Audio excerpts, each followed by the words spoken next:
She had a chilling look. Her face was all in blood. She kept repeating Iblond and asking him if her boy remembered what his mommy told him. She didn't stop talking for a second, saying that if he slept too long, a terrible demon could take him to the land of dreams forever. She sat on her knees in front of her son, saying that in truth these demons are not scary at all, because there is no light without darkness. She placed her hand on his sword and continued to call out his name over and over again. A tear rolled down her face. She knew for sure that there was no need to try demons. Drops of her tears fell right on her son's head. She stroked him just like before. For her, he was still alive. Then it quietly began to pronounce the spell. The head crow, the left arm fly, the right arm wolf, the left leg scorpion, the right leg donkey, and his torso lion.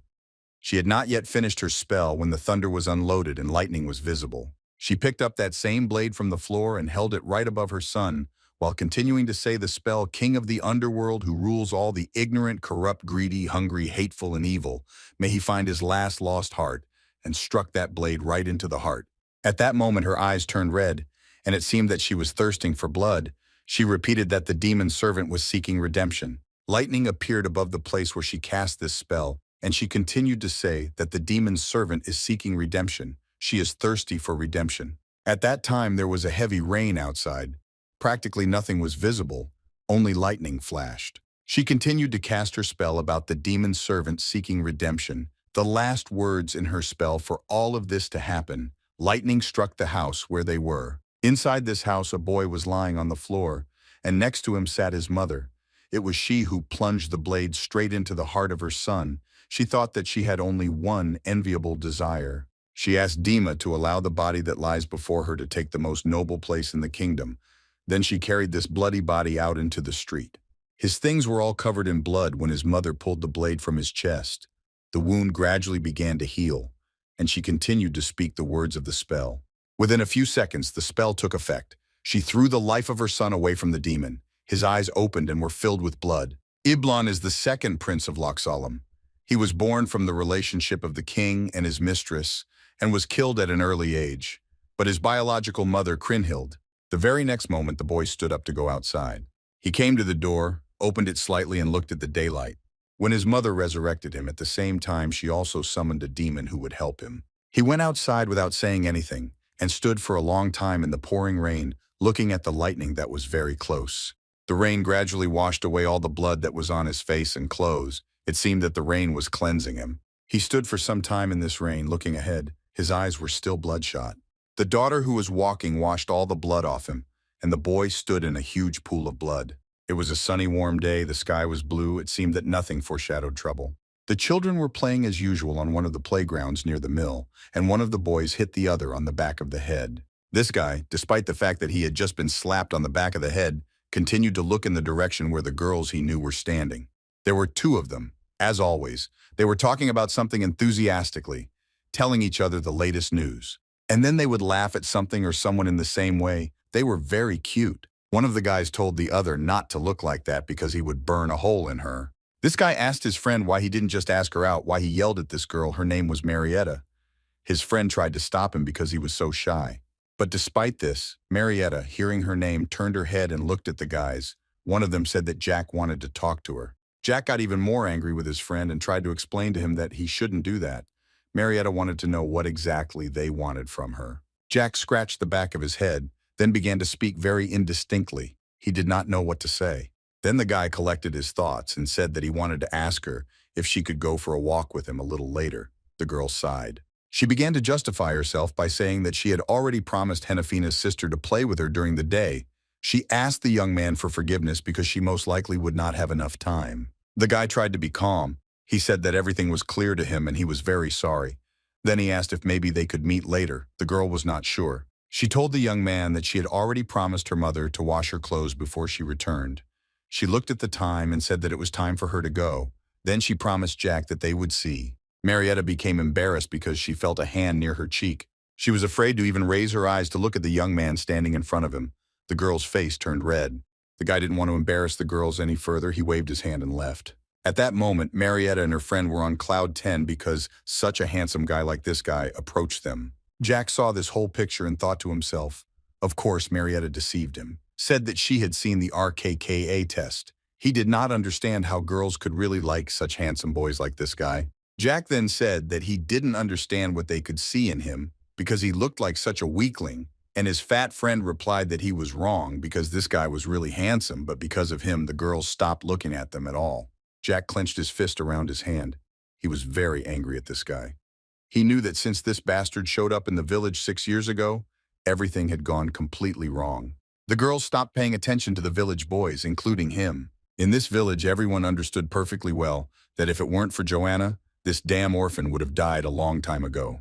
Jack thinks to himself that they should have just let this guy die 6 years ago. They don't even know where he came from. Jack didn't even want to look at this guy. He considered him his enemy. Jack's fat friend said that this guy seemed to have heard them. He asked what they would do next. Jack answered that he couldn't do anything to them. Hearing these words, the guy turned in their direction, looked, and smiled. The village boys were very indignant why he just smiled at him. The fat man said that this guy, when he smiles, he is really handsome. But Jack understood everything, so he took his smile as the fact that he was definitely laughing at him. He considered this guy a scumbag, and he thought how he could teach him a lesson. When it got dark in this village, you could hear from the nearest houses that cattle were constantly disappearing lately, and that this was most likely being done by someone from the village. It was unclear how to explain the disappearance of the cattle. The only thing they were sure of was that someone and the guards were behind it. If the villagers thought it would be better if a person did it, they had to be careful anyway because they had just had a new calf a few days ago. Jack heard a conversation that the village had become very dangerous lately, and this alarmed him. He turned his head and saw his grandmother. He thought she was sleeping. His grandmother was going down the stairs. They say that Jack didn't go for a walk after sunset. He immediately returned home. Jack never argued with his grandmother, so he agreed, but her words seemed suspicious to him. The young man thought that this was most likely the explanation for much of what had been happening in the village lately. He didn't think long and decided that he needed to leave the house as quickly as possible. He walked up to the door, opened it, and took a few steps to leave the house. Then the young man looked at the pastor. We didn't see anyone. He decided that he could move on. Within a few seconds, he was running very fast away from his house. On this day, the moon was shining very brightly and illuminated the streets of their village. He understood that according to the adults, they could not find the criminal. Even though groans stood guard for several days in a row, the guys gathered together. They understood that because of this, the situation in the village became tense. The village was uneasy because the residents were sure that one of them had done it. When Jack ran away, he thought that if this was the work of Abel, the same guy he considered his enemy. He thought so because Abel always puts his work boots away in the barn. And if you think about it, he is also a peasant, so why in that case does he try to be a neat freak? Jack thought that if he was seen tomorrow morning with his boots smeared with chicken blood, everyone would hate him. The young man ran to the place where he was heading and was stopped by a dog barking. Jack knew this dog and didn't understand why she started barking at him today. He called her by name and she calmed down. Jack, after the dog calmed down, called her a smart girl. He did not understand what had suddenly come over her today. While the young man was taking care of the dog, he heard some kind of creaking behind him, which alerted him. Since the moon was shining brightly, even at night it was possible to see everything that was nearby. The first thing Jack noticed was that the old door was open. He was ready to swear that he saw it closed during the day. His parents closed this door because a calf had been born not long ago, and his mother had been especially careful lately. Jack sat and stroked his dog, which he had known for a long time, but was thinking about something completely different. The only thought that was in his head was that he understood perfectly well that there was someone inside this barn. The young man shouted loudly who was there because the door was slightly open, and he was wondering who was inside. Jack screamed even louder that he was doing in someone else's barn in the middle of the night, and if he didn't come out, he would call for help. But he didn't hear a single word in response, and this seemed even more suspicious to him. Jack came closer to the door, opened it, and screamed as loud as he could so that whoever was inside could hear him. He shouts that he can't hear always like that. No one ever listens to him. When Jack took a few steps inside, he stopped and was scared by what he saw. He didn't understand what was happening and what they were doing. He had never seen anything like this in his life before. Then he saw the calf's face on his knees. His eyes were streaming with tears, and he looked at the boy. Jack, I don't know how to react to all this, and most importantly, he didn't understand what was happening. He stood silently and looked. It seemed that his whole body was frozen and he could not move. He had a wild fear. Under the influence of Depot all over his face and his body, he could not move from the spot. He was very scared. What he saw before his eyes seemed not quite real to him. In front was the face of a not quite human with one glassy eye and a very angry expression. Despite the fact that there was a lot of blood around, he saw in front of him a guy with a bloody look who was looking in his direction. Jack was so scared he tried to call his mother. Then he dropped that glass flask with chicken blood on the ground and screamed loudly. Jack couldn't come to his senses for a long time after what he saw, and despite the fact that time had already passed, he didn't listen to his friends who were calling him. While at his friend's place, he was again mentally somewhere far away and saw the events that happened to him. So after listening, he asked again what they were saying. His friends understood that this had happened to him again. After all, he often began to be in the clouds after losing consciousness that day, the fat man said no matter what, but they came up with a way to play a prank on Abel. Secondly, a friend said that even Abel might buy into this. At that moment, Jack remembered everything that happened and he was very scared. He could still hear the words of the spell in his ears, the ones he heard while he was there in the barn. Jack understood that he had not lost consciousness, but that he was someone's power. He simply could not do anything with his body. At that moment, he was very scared and in unbearable pain. He didn't want to experience such feelings anymore. So he told his friends that he didn't want to participate in it. His friends didn't understand what was happening to him. After all, he hated this Abel more than anyone else and was ready to deal with him. Jack told his guys to forget about it because he didn't care about this guy at all. The fat man told his friend that apparently the plan was too scary for the coward Jack, and his second friend laughed loudly that no normal man would lose consciousness from the laundry hanging in the barn. Jack couldn't stand being bullied and joked about so much. He ordered them to shut up. I justify it by saying that he was very tired at the time. Jack couldn't stand it. Went up to the fat man, grabbed him, and tried to explain to him that he was wrong using force and fists. Their second friend sat silently watching everything that was happening. He decided not to interfere in this dispute. When the guys were fighting among themselves, their friend said if Jack doesn't want to, then they won't do it. Having been punched in the face several times, the fat man still answered Jack that, of course, unlike some people, they don't have a grudge against handsome guys. And the second thing his friend said was that in any case, he was glad that his friend Jack was getting better and was starting to come to his senses. Then they stopped fighting.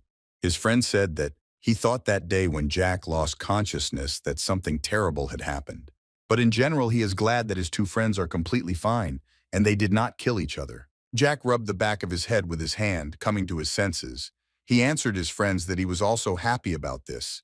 And the most important thing was that 2 rabbits, 3 chickens, and 1 sheep, they were all fine. That was the most important thing. The guy sat on his bed silently looking out the window, watching what was happening there. A woman came into the room, looked at the guy, and addressed him as if he was a sweetheart, asking him what happened. Then she asked him if something good had happened, because today he seemed to be in a good mood. The guy replied that he was always like that. The woman laughed and said she was glad to hear that from her son. She then added that she washed his dirty clothes, and when she opened her eyes, she could see that they were filled with blood and glowing red. Her son turned around, looked at her, and said that he had just run out of clean clothes. He thanked his mother. He was really in a good mood that day, and he was laughing. His body was still bandaged because he had a scar right on his chest. This guy had eyes just like his mother's. They also glowed in the dark and were the same bloody color. Demons are the most evil creatures that live underground, and according to the rules, they have no right to interfere in above-ground affairs. Well, sometimes they answer the call of people, or rather, creatures from the surface who ask them. They take form on the surface in exchange for the fulfillment of a human sacrifice's wish.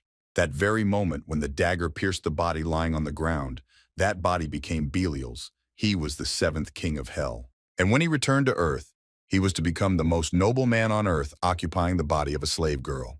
The king's 7th mistress was a pagan and a slave, but she was very beautiful. The king loved her enough to give her the most beautiful castle in all of Altair, the Lake Castle. But the king could not stop the queen's knight from attacking his mistress's castle and her child.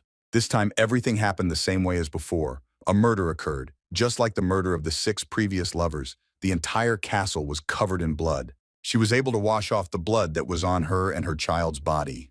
Everything that happened didn't look like the mistress was the victim. She was able to make her child come back to life. It was clear that this woman was not a victim at all. She had done something very interesting. It was hard to believe that she was able to deceive them all into thinking that her daughter was a prince. It was a beautiful sunny day, and in one of the houses, someone could be heard calling Abel. These were his girlfriends. They said good morning to him and asked if he needed anything, but they weren't ready to have lunch with him a little later. Abel came out of the house. He was more beautiful than ever today. His blue eyes seemed the same color as the sky. The young man heard the girl's proposal and said that he couldn't. and thanked them for the invitation. Verse years since he came to this village have passed already 6 years. Thanks to his beautiful appearance, he quickly settled in the village. The only thing he knew that for a helpless girl appearance is a double-edged sword. Abel thought it was better to pretend to be a guy than to get pregnant by a peasant or become a victim of a witch hunt. Abel heard someone else calling him, and he turned his head to see who it was. In front of him stood a man who wanted to know if the man was busy or not. Abel stopped and said that he was free now, asked what happened. The man said that the others were just busy now, so he turned to him. He asked him to ask Henry when it was their turn. Abel looked, smiled, and went to do the tasks. He didn't like it because he had to go back to Henry, but he had no choice but to go. Abel thought that he was probably mixing the stone mug into their grain again to shake more for it because he was very cunning. Wandering a lot, he met Jack on the road, who was not at all happy to see him. Jack looked at him with contempt. It seemed that he was ready to pounce on him at any moment. Jack thought to himself, was he really so unlucky that he met this guy this morning? Abel told him that if he hurried, he could meet Marietta at the well. She had been there a few minutes ago. Jack didn't understand why he was saying that rather than him guessing that he liked this girl. Jack turned around and asked him why he was saying that. Was he really making fun of him like that? Jack was even glad if this is really so, then he can see her if he is telling the truth. Jack told Abel that it didn't bother him, to which he replied, is it really so? Oh, and about that time he fainted, that didn't bother him either. Jack remembered the very state he was in when he was inside the barn, when fear took over completely. Jack replied that he shouldn't talk nonsense. He had some things to do today, so he was going home early. Abel asked him again if this was true and looked at him with his gaze, which was no longer so sky blue. Jack told him that it was true, and now he had to leave him alone because he was very busy and really pissed him off. After which Jack turned away and started to walk away. Abel tried to stop him. He told him that he thought the young man was on the other side. Abel still didn't feel perfect, but he felt his strength returning, although he had to eat 4 disgusting animals to do so. Abel watched Jack walk away and thought that he had most likely lost some of his memories, but he still treated him with hostility. Abel watched this guy. He liked this situation. He thought it was very funny. He went in the other direction, thinking that maybe it was because he hadn't been on the surface for a long time. So he concluded for himself that it seemed that people had become nicer than before, and fulfilling the promise to make this shell king might be much easier than expected. When Abel fulfilled the request that he was asked, Henry became very angry and started shouting that how much more he had to repeat this, he would find out after he finished grinding for his lordship and the priest. They sent him a child to scold him. He shouted so loudly at Abel that he even covered his eyes. He shouted if he understood everything, then he should get lost. Abel smiled and said in response that this year there were a lot of delays, so everyone was wondering when their turn would come. Abel stood. I watched Henry work. He asked him now he grinds the grain that will go to the castle. Henry answered him that yes, because Patrick has been keeping up with him since the morning. Abel was a little upset by what he heard. Henry started to talk about how this miser devil is not doing quite right because he has already asked him many times to look after his son. He could be a whipping boy, for God's sake, Edwin. At that moment, Abel's eyes were no longer blue. He became completely different and his facial expression changed. Henry kept talking about how he would one day be a free man and he would most likely be a country knight or something like that. Abel pretended not to hear this and asked Henry again when it would be their turn. Henry got very angry again and started shouting that he had already told him that he didn't know and that it was enough to make him repeat himself. Immediately after these words, something went wrong in his work and he stopped. I don't understand what happened. Abel listened to him until the end and said that it was good and he was ready to leave. Henry started to swear because something was wrong with this junk. Everything was not going as it should have been. Abel looked at him with his huge blue eyes. He was quite cute at that moment. But when he lowered his gaze down, his eyes became fiery red and he thought about how to harm this man. Abel looked at the remains that were in front and thought about what to do. Below this machine, there was a small bucket with something poured into the bottom. Abel took this bucket in his hands and went to that machine and decided that he should pour it inside. He turned the bucket over and poured all the contents into the funnel into which the grain was poured. Then he turned to Henry, who then turned to him and looked at him suspiciously. Abel, without thinking twice, said that he was leaving and that he had no more questions for him. He closed the doors and smiled at Henry and told him that they would see each other again. Immediately after these words, he slammed the door loudly so that not only he but also the owner of this house heard it. On the street near this house, there were 2 men who were talking to each other. One of them looked at Abel and thought. Then he told his interlocutor about the boy he had just seen, to which he replied that it was Abel and how they had known each other before. It was the man who looked after the boy as he left and said that no, they had not met before. Abel walked without turning his head back, but he was happy with what he had just done. This man remarked that he simply had the feeling that they had already seen each other and would see each other again very soon. After some time, there was a knock on the door of the house where Abel lived. His mother opened the door and saw the same man he had met earlier that day. Abel's mother told her son that she would talk to this man and he should go to his room. Abel took his mother's hand and tried to stop her because he had something to say to her. Abel told his mother that this man came to him and therefore he himself will talk to him. His mother was very upset. She was even sad. She tried to stop her son. You could already see how her eyes were glowing red and her breathing was intermittent and heavy. Abel said he knew his mom was worried, but it was okay, and he asked her to wait for him inside. Then he came closer to her and said something in her ear to calm her down. These words really calmed his mother down, and she was able to leave him with this man. This man stood near the tree that grew at the entrance of their house. He stood and waited to talk to Abel. When the young man approached this man, he told him that it seemed like he had a very good relationship with his mother. Abel asked the man for forgiveness and said that his mother was very sensitive.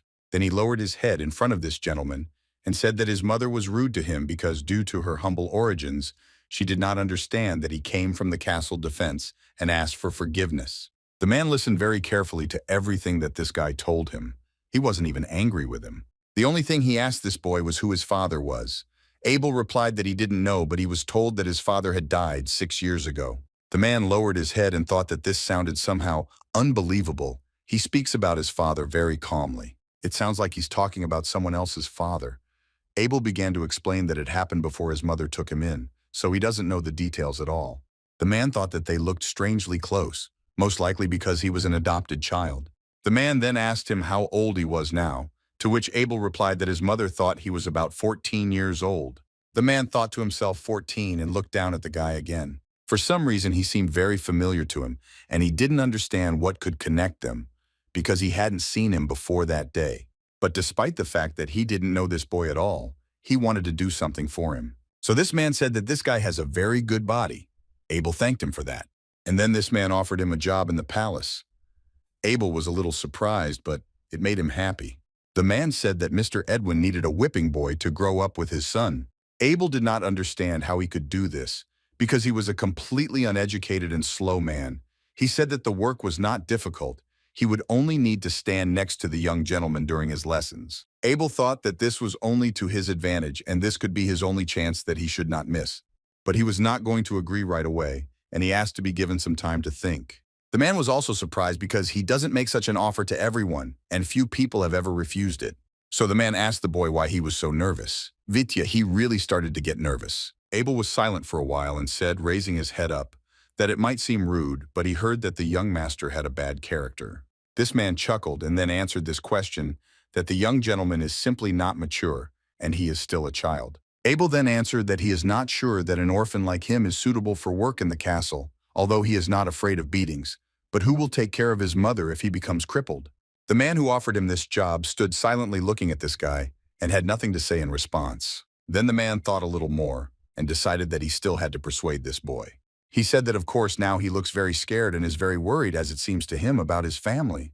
But he really shouldn't worry because Mr. Edwin isn't that stupid because he'll only get beaten when he answers incorrectly. Abel tried to interrupt the man. He asked him for forgiveness and wanted to ask something. The man thought that the boy looked like a normally proud young man, and there was something definitely interesting about it.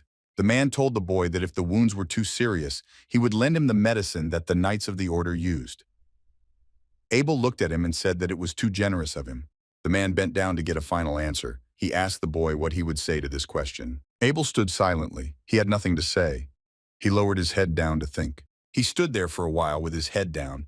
Then he said that he knew he still had a lot to teach Teza, but he was okay with it now.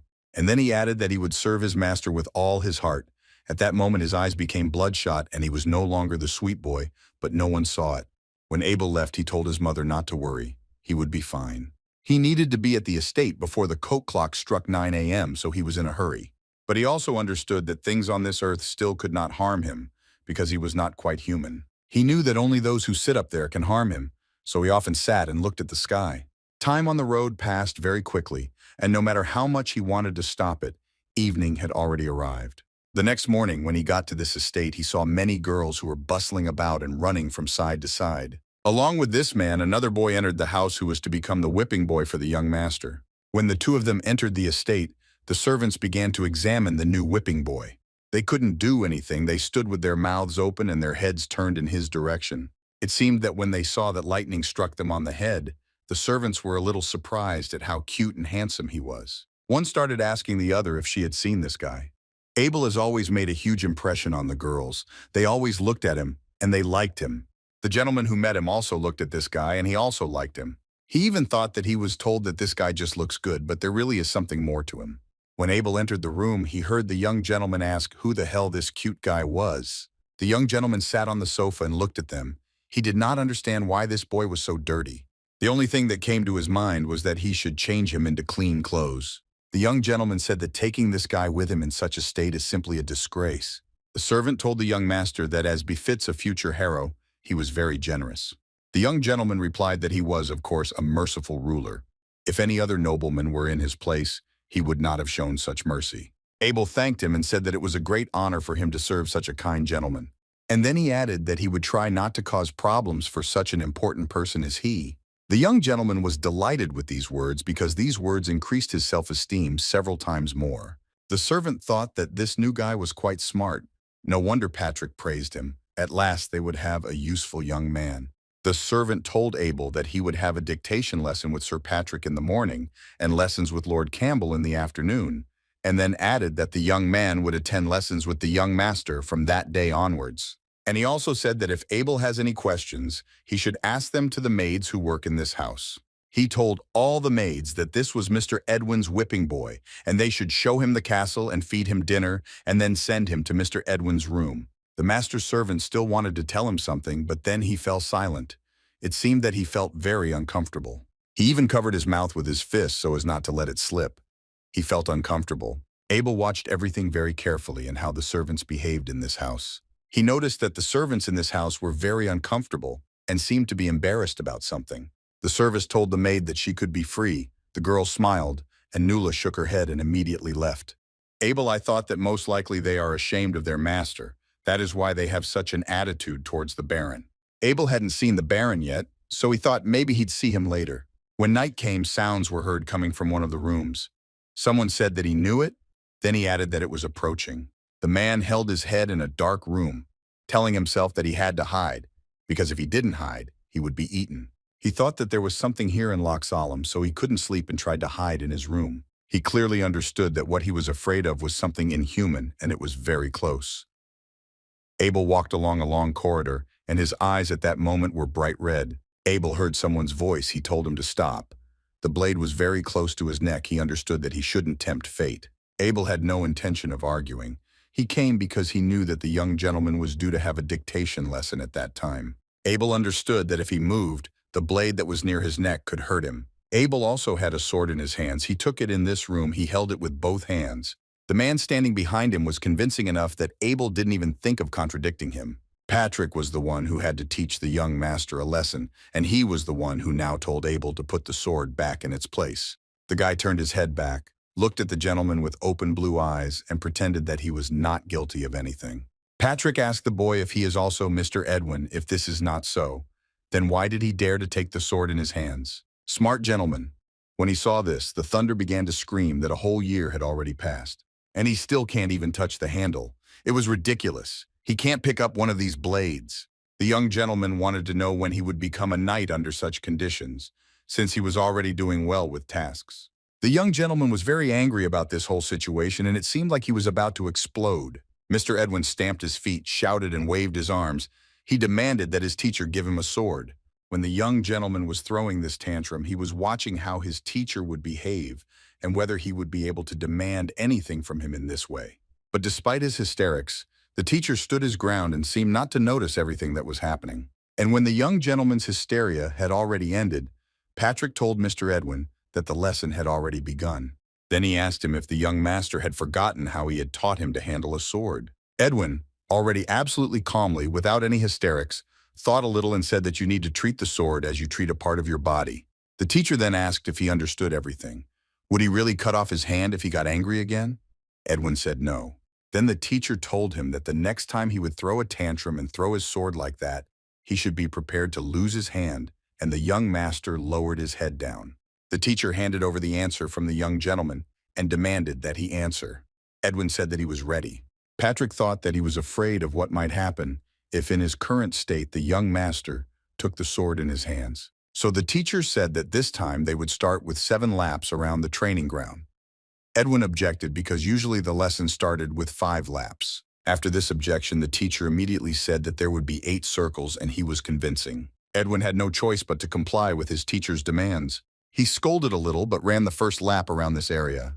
The teacher looked at the new punching boy and asked him what he was busy with. Abel was absolutely not busy with anything, so he had nothing to say.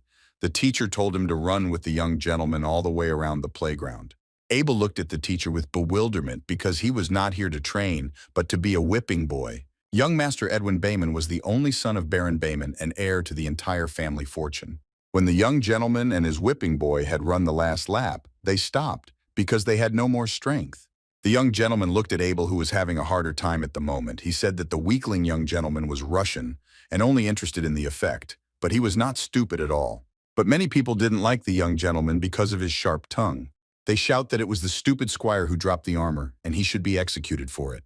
After the dictation lesson, the next lesson began, and Abel had to be present at this lesson as well, standing near the young gentleman's desk. His second lesson was taught by Latvin Campbell. He was very calm. Abel was present at the lessons given to the young master for the first time today, and he felt a little uneasy. Abel was thinking about what the maid Michelle had told him the whole time he was in this lesson. When she heard that Abel was interested in Lord Campbell, she was a little surprised. Abel then asked her that he really wanted to know what kind of person this lord was. The maid said that the lord is an incredible person. He even received a master's degree in Salzburg. Abel didn't understand what she was talking about, but the girl explained to him that this was a university city, and that to get this degree, you really had to earn it. Abel thought if the lord was not the third son, then he inherit the title of Viscount. The teacher asked the young master what Elijah claimed. He continued to tell that the sky, light, and order together form 3 unities. The young gentleman at that moment did not listen to him at all. He put his head on the table. The teacher said that they are all equally important. The young gentleman was so uninterested in this that he was not embarrassed and showed it to the teacher. Not only did he not listen to him, but he also called him during this lesson. The teacher asked Mr. Edwin what he had just told him. He wanted to know if the young gentleman remembered it. Mr. Edwin replied to him that he had just said that even if you split them into 3 separate parts, they would still somehow come back together, or something like that. The teacher was not entirely satisfied with the answer, but he understood that the young gentleman, despite his behavior, was still listening to him. So he said that it seemed like the young gentleman understood the material well, but he asked him to concentrate on the lesson. Abel looked at the teacher and did not understand why a horse's son with a master's degree would work as a teacher in the wilderness. It seemed that the only answer was because of the money. He decided that this teacher was deeply dishonest. The young gentleman at this moment interrupted his teacher and asked, he thought they were studying logic, but why then do they always talk about religion? The teacher answered him that logic was founded to prove the teaching of the one who stands above logic, the one who is heaven, light, and order. And then the teacher added that it was now clear to him that it was quite natural that logic would be closely connected with geology and religion. The young gentleman then asked his teacher, the sky is light, and what else he said, why he says these words instead of the names they are used to saying. The teacher told him that he couldn't call real names the way he wanted. It was very reckless. And then the teacher added that this applies to both God and the demon. He said that no one ever knows what might happen. Abel turned his head like well and looked at what was happening on the street. Abel didn't want them to see that his eyes were turning from blue to bloodshot. The young gentleman asked the teacher if he could ask one more question. The teacher replied that the lesson was over for today and that tomorrow they would study geometry. The young master wanted to know the teacher's real name of the demon, but his teacher very quickly turned around and left the room. The young master and Abel were left alone in this room without receiving an answer to this question because their teacher ran away very quickly. Abel realized that the teacher is not a stupid person at all because he knows how to avoid problems. Knowledge of such things can result in accusations of heresy. The young gentleman looked at Abel and called him like a whipping boy, who was very happy that finally someone addressed him. The young gentleman asked Abel if he was upset that their topics of discussion were too complex for an illiterate like him. It was only by a miracle that a commoner like him could end up here. Abel didn't lose his composure and thanked the young gentleman very much for this opportunity. It is clear that in reality, logic and other subjects are all just clever excuses invented by weaklings for weaklings. And then the young gentleman added that if someone knows how to fight with swords, then he absolutely doesn't need all this, and asked the whipping boy's opinion. Abel smiled as always. He shouldn't have interfered at all in this conversation. He should have always agreed completely. Despite the fact that the young gentleman placed his feet not just on the table, but on the book he had just been studying. Abel replied to the young master that his education was insignificant in comparison to the education of the young master. But traces of the whips had already appeared on Abel's legs. Abel did not contradict his young master. He said that he understood everything and understood the essence of what he had just said. After all, everything that was being said now directly concerned him, but he shouldn't have shown it. The next day came. Everything went according to plan in this castle. Nothing changed. The first lesson, as on the previous day, was a dictation lesson, and both the young master and the whipping boy were punished. They had to stand in a stance so that their heels and knees were not allowed to move. The teacher couldn't understand how they could touch the balls without permission for 2 days in a row.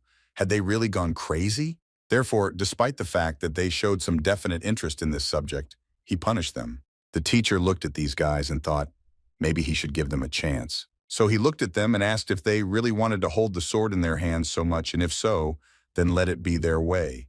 These two guys stood there punished. It was obvious that it was hard for them to stand in this position, but they didn't show it. The van teacher looked at his students and said that in 2 weeks he would increase the number of circles so that they would be ready for it.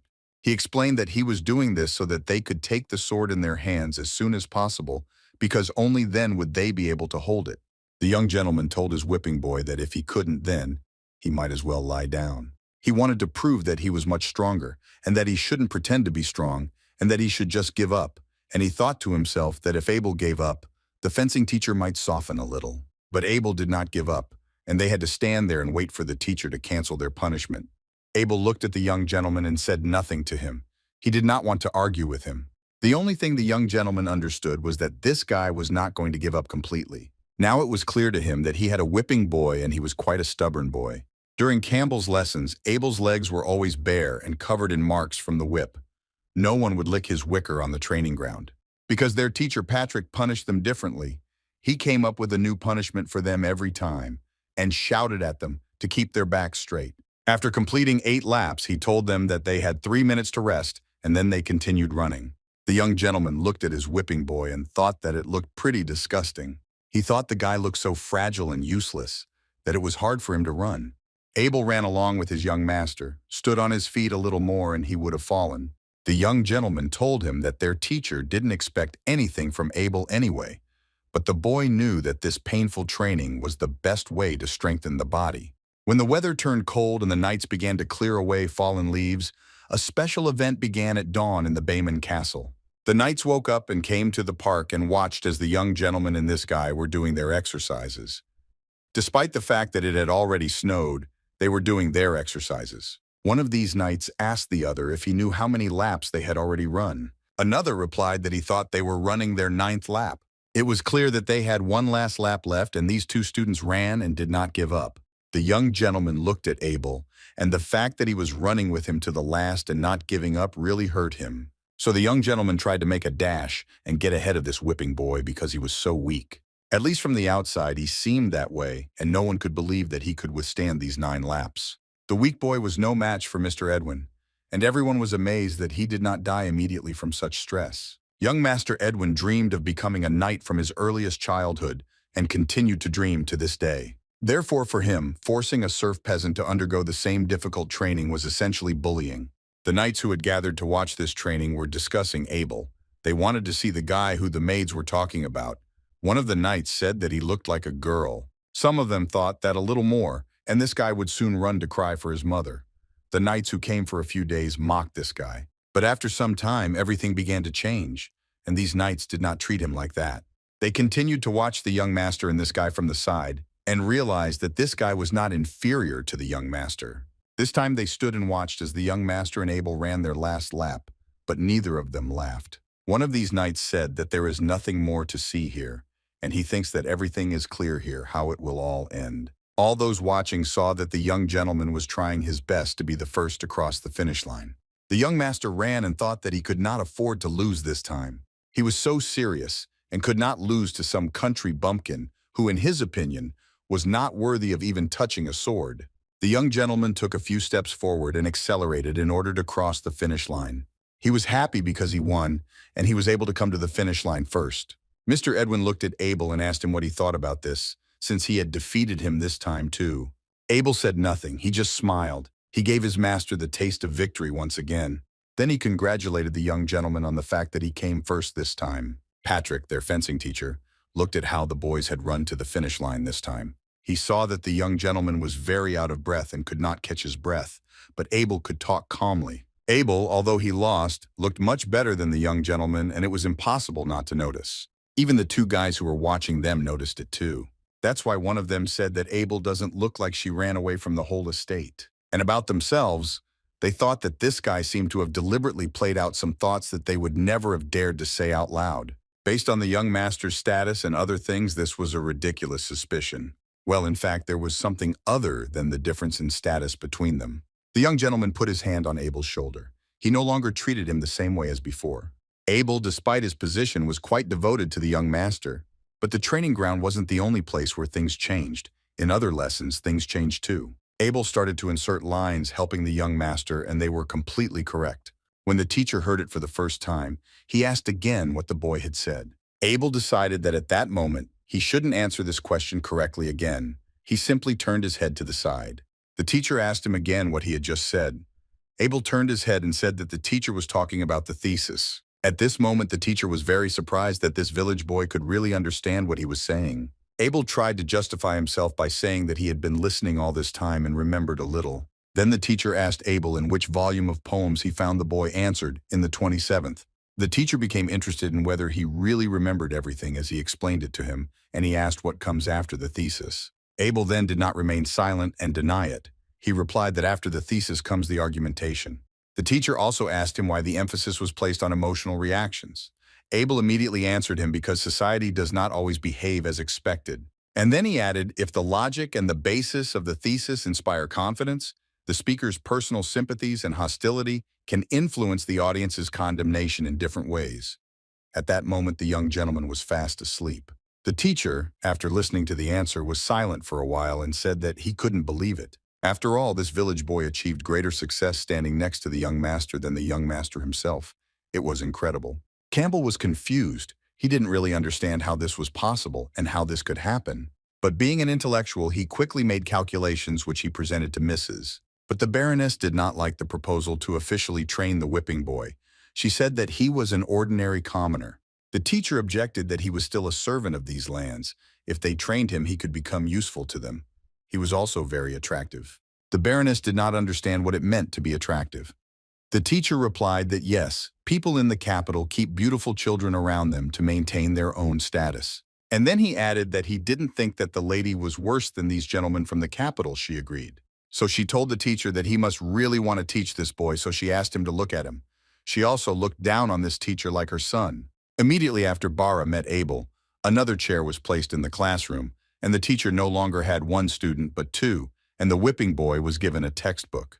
Now he had the opportunity to study just like the cozy gentleman. He couldn't miss this chance. The boy who dreamed of becoming a war hero since childhood didn't actually notice because he slept through all his classes. Dark hands approached the castle and surrounded it from all sides. They were already inside. The next day at the fencing lesson, everything didn't go quite according to plan again. The dictation teacher stood and thought only that something was wrong here. Something was bothering him. He understood that this boy was brought in as a replacement, and he shouldn't perceive everything that way. But he clearly understood that between the two he taught, there was a very big difference in talent. All the lessons he gave to these two were perceived by each of them in a completely different way.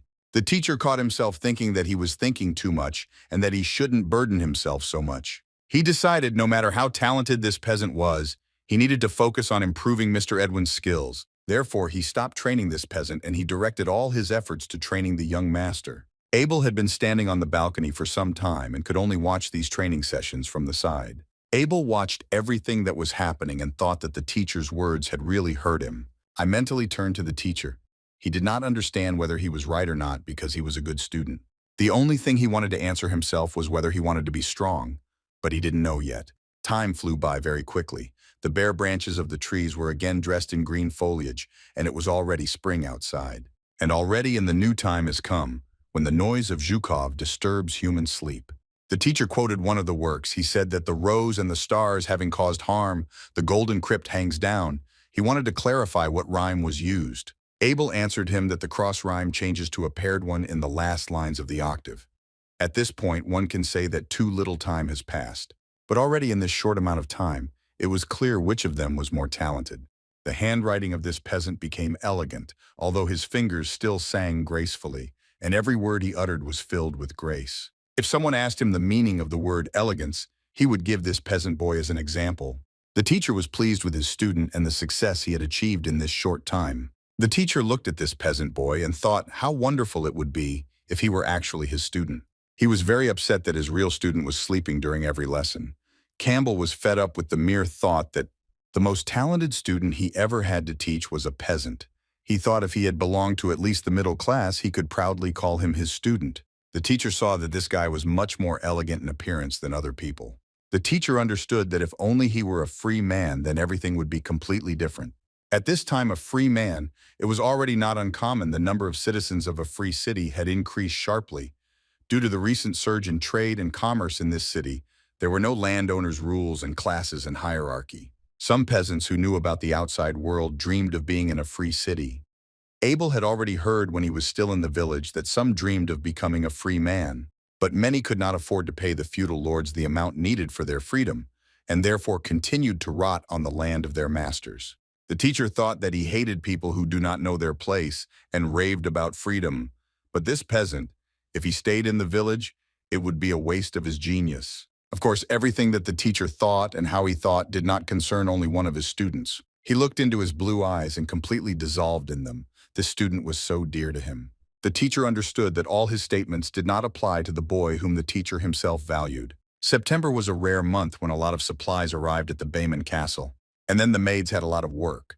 One of them commanded on the street that the food be removed from storage and the rest unloaded in the barn. This year the storage was already full, so the maid knew that St. Arakiel's Day and the birthday of Edwin, the only heir to the defense, were very close on the calendar. In fact, the young gentleman was looking forward to this birthday especially much because this time he was supposed to be given an adult horse.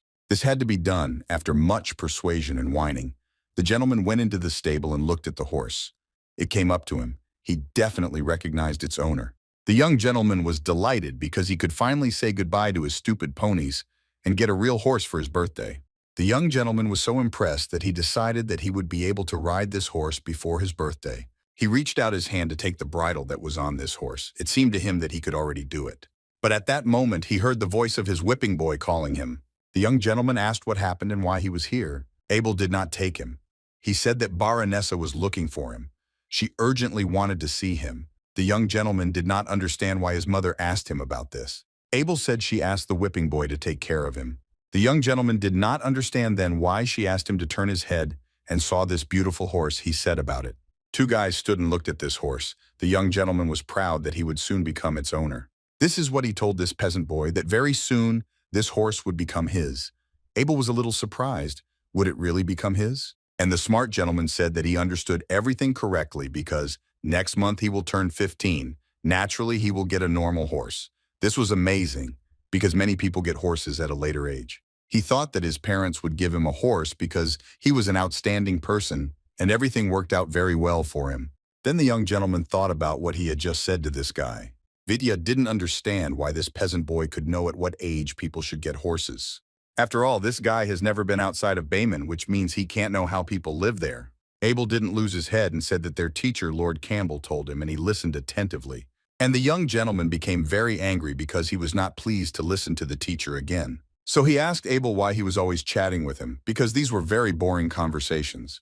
The young gentleman thought that if he thought like that, then not only his teacher but also other people, maids for example, were also crazy about him. The night servants looked at him from high above as if he were a weakling, but for some reason, they changed their minds. And even his mother, who never allowed the peasants to come so close to them, began to trust him. Abel decided not to prolong this pause and asked the young gentleman to answer him.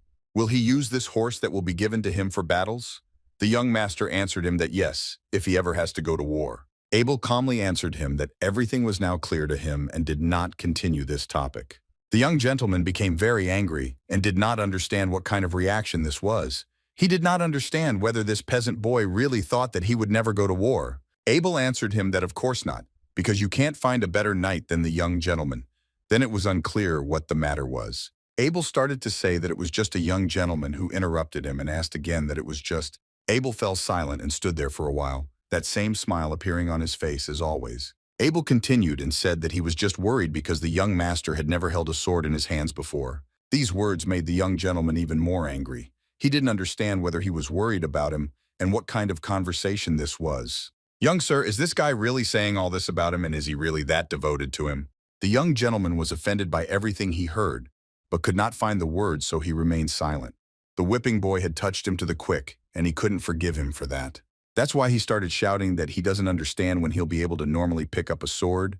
Then he shouted that he'll pick it up today. Abel thought that the provocation had been successful, and he had done his job. When the young master came to fencing training, he was very aggressive. He told his teacher that he did not understand what he was doing, and he refused to run stupid circles around the estate. The next thing he said to his teacher was to teach him how to fight with a real sword. The dictation teacher was not at a loss. He assumed that this could happen in the near future. So he told the young gentleman that he thought so because it was the calm before the storm. The young master kicked, and the swords that were in the room fell to the floor. The young gentleman wanted to be given a real sword with which he could practice fencing. The teacher understood that this young gentleman was a very spoiled child, but he could not allow him to talk to him like that. Abel, as always, remained on the sidelines. He lowered his head and watched everything that was happening. The young gentleman was ready to enter into sparring with the dictation teacher, just so that he could teach him. The teacher actually thought how this young gentleman could behave worse than the servants, so he told him again that it was too early for that. His bones were not yet strong. The young gentleman could not come to terms with this, and he began to shout at the teacher to shut up. He had been telling him for ages that he would only calm down when he died of old age, but with fully developed bones. The teacher also got angry and didn't know at that moment what to answer her master. And the young gentleman continued to shout that these were just ordinary excuses and nothing more. And the teacher looks up to him only because his father resigned in disgrace. In fact, all this was not so at all, but the teacher did not want to harm him. That is why he trained him like that. The teacher asked his student to watch his words when he says such things. The teacher told the young gentleman to watch his words and he must understand who he was talking to which the young master replied that he would one day become his master. The teacher told the boy that he had to hold the sword tightly with both hands, otherwise he would drop it. Then the teacher added that he would only attack once. If the young master could block this blow, then he would carry out his every order. And he also teaches him how to handle the ball, just like he wanted to do until now. The dictation teacher told the young man to take his time and prepare well for the upcoming battle, to which the young man replied that he did not need preparation. The fencing teacher said that he would attack his student on the count of 3. He said loudly, 1. This meant that the young master had to get ready. Then the dictation teacher said 2. He specifically gave time to his student to blow properly. The next moment a loud 3 sounded, and this only meant that the teacher was starting his taku. The attack was very fast, and the teacher was able to disarm his student for a second, so that the student's sword flew too far. The young gentleman stood as before in front of his teacher and held his hand. It was injured. Blood was dripping onto the floor. The young gentleman's palm was the teacher's lamb ball, and blood was flowing from it. The teacher asked his student if he admitted defeat. The young master could not say anything. He only cursed at the thunder, and watched as blood dripped from his palm onto the floor. The teacher thought that he should have taken it easier because he was still a beginner. It was unfair on his part. What happened next greatly surprised both the young master and the fencing teacher. Abel asked the teacher if he could challenge him to a fight on behalf of his master. Abel looked at the young gentleman and asked him for permission to allow him to defend his honor. The teacher was very surprised that this peasant boy was really trying to protect his master. He just found it funny. The young gentleman became very angry when he heard such a proposal and started shouting at him that he was an arrogant bastard, and how could someone like him protect his honor? And the young gentleman considered the most important argument that if he couldn't do it, then how could the whipping boy do it? Abel seemed to not hear everything the young master said. He asked the teacher if he would win. Will this mean that the teacher will obey his orders too? Abel turned to the teacher, Sir Patrick, but he did not know what to answer him. The teacher thought for a moment and said that the peasant boy should not cross the line. Abel was serious and he repeated his question again, and if that is so, then it turns out that they did not agree. The teacher remained silent. Teacher Patrick took a step back and took a stance to attack Abel. Well, before that, he told him to raise his sword here. This meant that he accepted his conditions. The young gentleman was a little shocked. He stood aside and understood that now nothing depended on him, so he decided to remain silent. The teacher said that he was ready to give the boy the same promise if he could block the blow, then he would carry out his every order. Abel raised his sword. Sir Patrick thought that he certainly wouldn't kill this impudent boy, but he wouldn't leave him unpunished. The teacher was completely confident that he could handle him just like the young master within the first few seconds. Abel stood opposite him, holding a blade in his hands, and for some reason was very calm. The teacher thought that it would be worthwhile to cut off the hand of that impudent boy so that he would no longer set any conditions. Sir Patrick thought that this guy could easily live with one arm. The teacher was very outraged by the fact that this guy had an arrogant behavior in his entire life. He had only held farm tools in his hands, and after a couple of months of living in the castle, he was already making claims. The teacher of Phi dictation thought that most likely he was too soft. He said that he would count to 3, as well as for the young master. Abel looked at the teacher and said that he didn't need that. They could start without counting. These words offended Patrick's teacher even more. He never expected such impudence from a village boy. But if he said that there is no need to count to 3, the teacher prepared and took out his blade in order to teach this boy a lesson. The dictation teacher prepared himself and warned the village boy that he would regret this impudence. Patrick stood up and told Abel that he was ready and his opponent should be ready too. When he looked at the boy, he saw that he was standing in the same stance as he was, and he was exactly repeating all his movements. The dictation teacher thought he had seen this stance before, then he decided he shouldn't focus on it. But despite this, the dictation teacher noticed that the boy had good posture. He understood perfectly well that in front of him was just a child who could only imitate very well. The teacher swung his arm to deliver the blow as he had promised. Well, this time something went wrong. The young gentleman raised his head and watched everything that was happening. The teacher was very upset because he failed to teach what he thought was a lesson to this upstart. The teacher heard his sword hit the boy's sword, which meant he was able to put up a defense and repel his attack. The teacher caught himself thinking that he had definitely been aiming at this boy, but he had definitely underestimated him. Abel was able to hold off the sword attack of his master's dictation teacher. Abel, without thinking twice, asked the teacher if he would admit his defeat. Teacher Patrick couldn't even think that this had happened. He couldn't admit his defeat. It seemed to him that this couldn't be, and that it was some kind of mistake, because this village boy couldn't show such a result. Teacher Patrick was just angry. He was beside himself. He couldn't leave it like that. When he saw a drop of blood on the floor, everything went dark in his head, and he started screaming that he had to kill them. It seemed to him that in front of him were not students but his opponents, and therefore he had to kill them. Everything got mixed up in his head, and some memories from his past lives appeared before his eyes. The teacher raised his sword above his head, swung it, and continued to repeat the same thing about how he had to kill them. Everything happened very quickly, and at that moment the young gentleman and his whipping boy saw a cloak flash in front of them. It was a young man in a white cloak who immediately stood up for Abel and the young master. This guy in a white cloak fought off a dictation teacher who was trying to kill his students. Abel stood and held the sword in his hand. He watched as this guy protected him. Abel stood and looked at everything that was happening, and it seemed that he was absolutely calm. The sun was shining in the sky and did not foreshadow any trouble at all. The fencing teacher's attack was repelled by this guy in a white suit, and the teacher was no longer so confident. This guy fought back his teacher's blow after blow to stop him and explained that he was not doing wrong. This guy shouted at the teacher that, "What is he doing, Sir Patrick? Because he is doing something completely wrong." This guy was screaming that he didn't understand how a teacher could attack a child of an uninitiated knight and want to kill him. This was the Knight of the White Hawk. They were some of the bravest knights in the temple, and they were loyal monks, and also were soldiers who fight on the front lines of the Holy Land.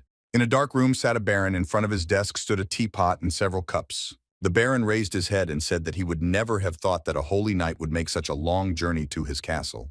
The ram's name was Geoffrey Bayman, and he was a ram from the northwest lands of Loxolem. The priest sitting in front of him laughed.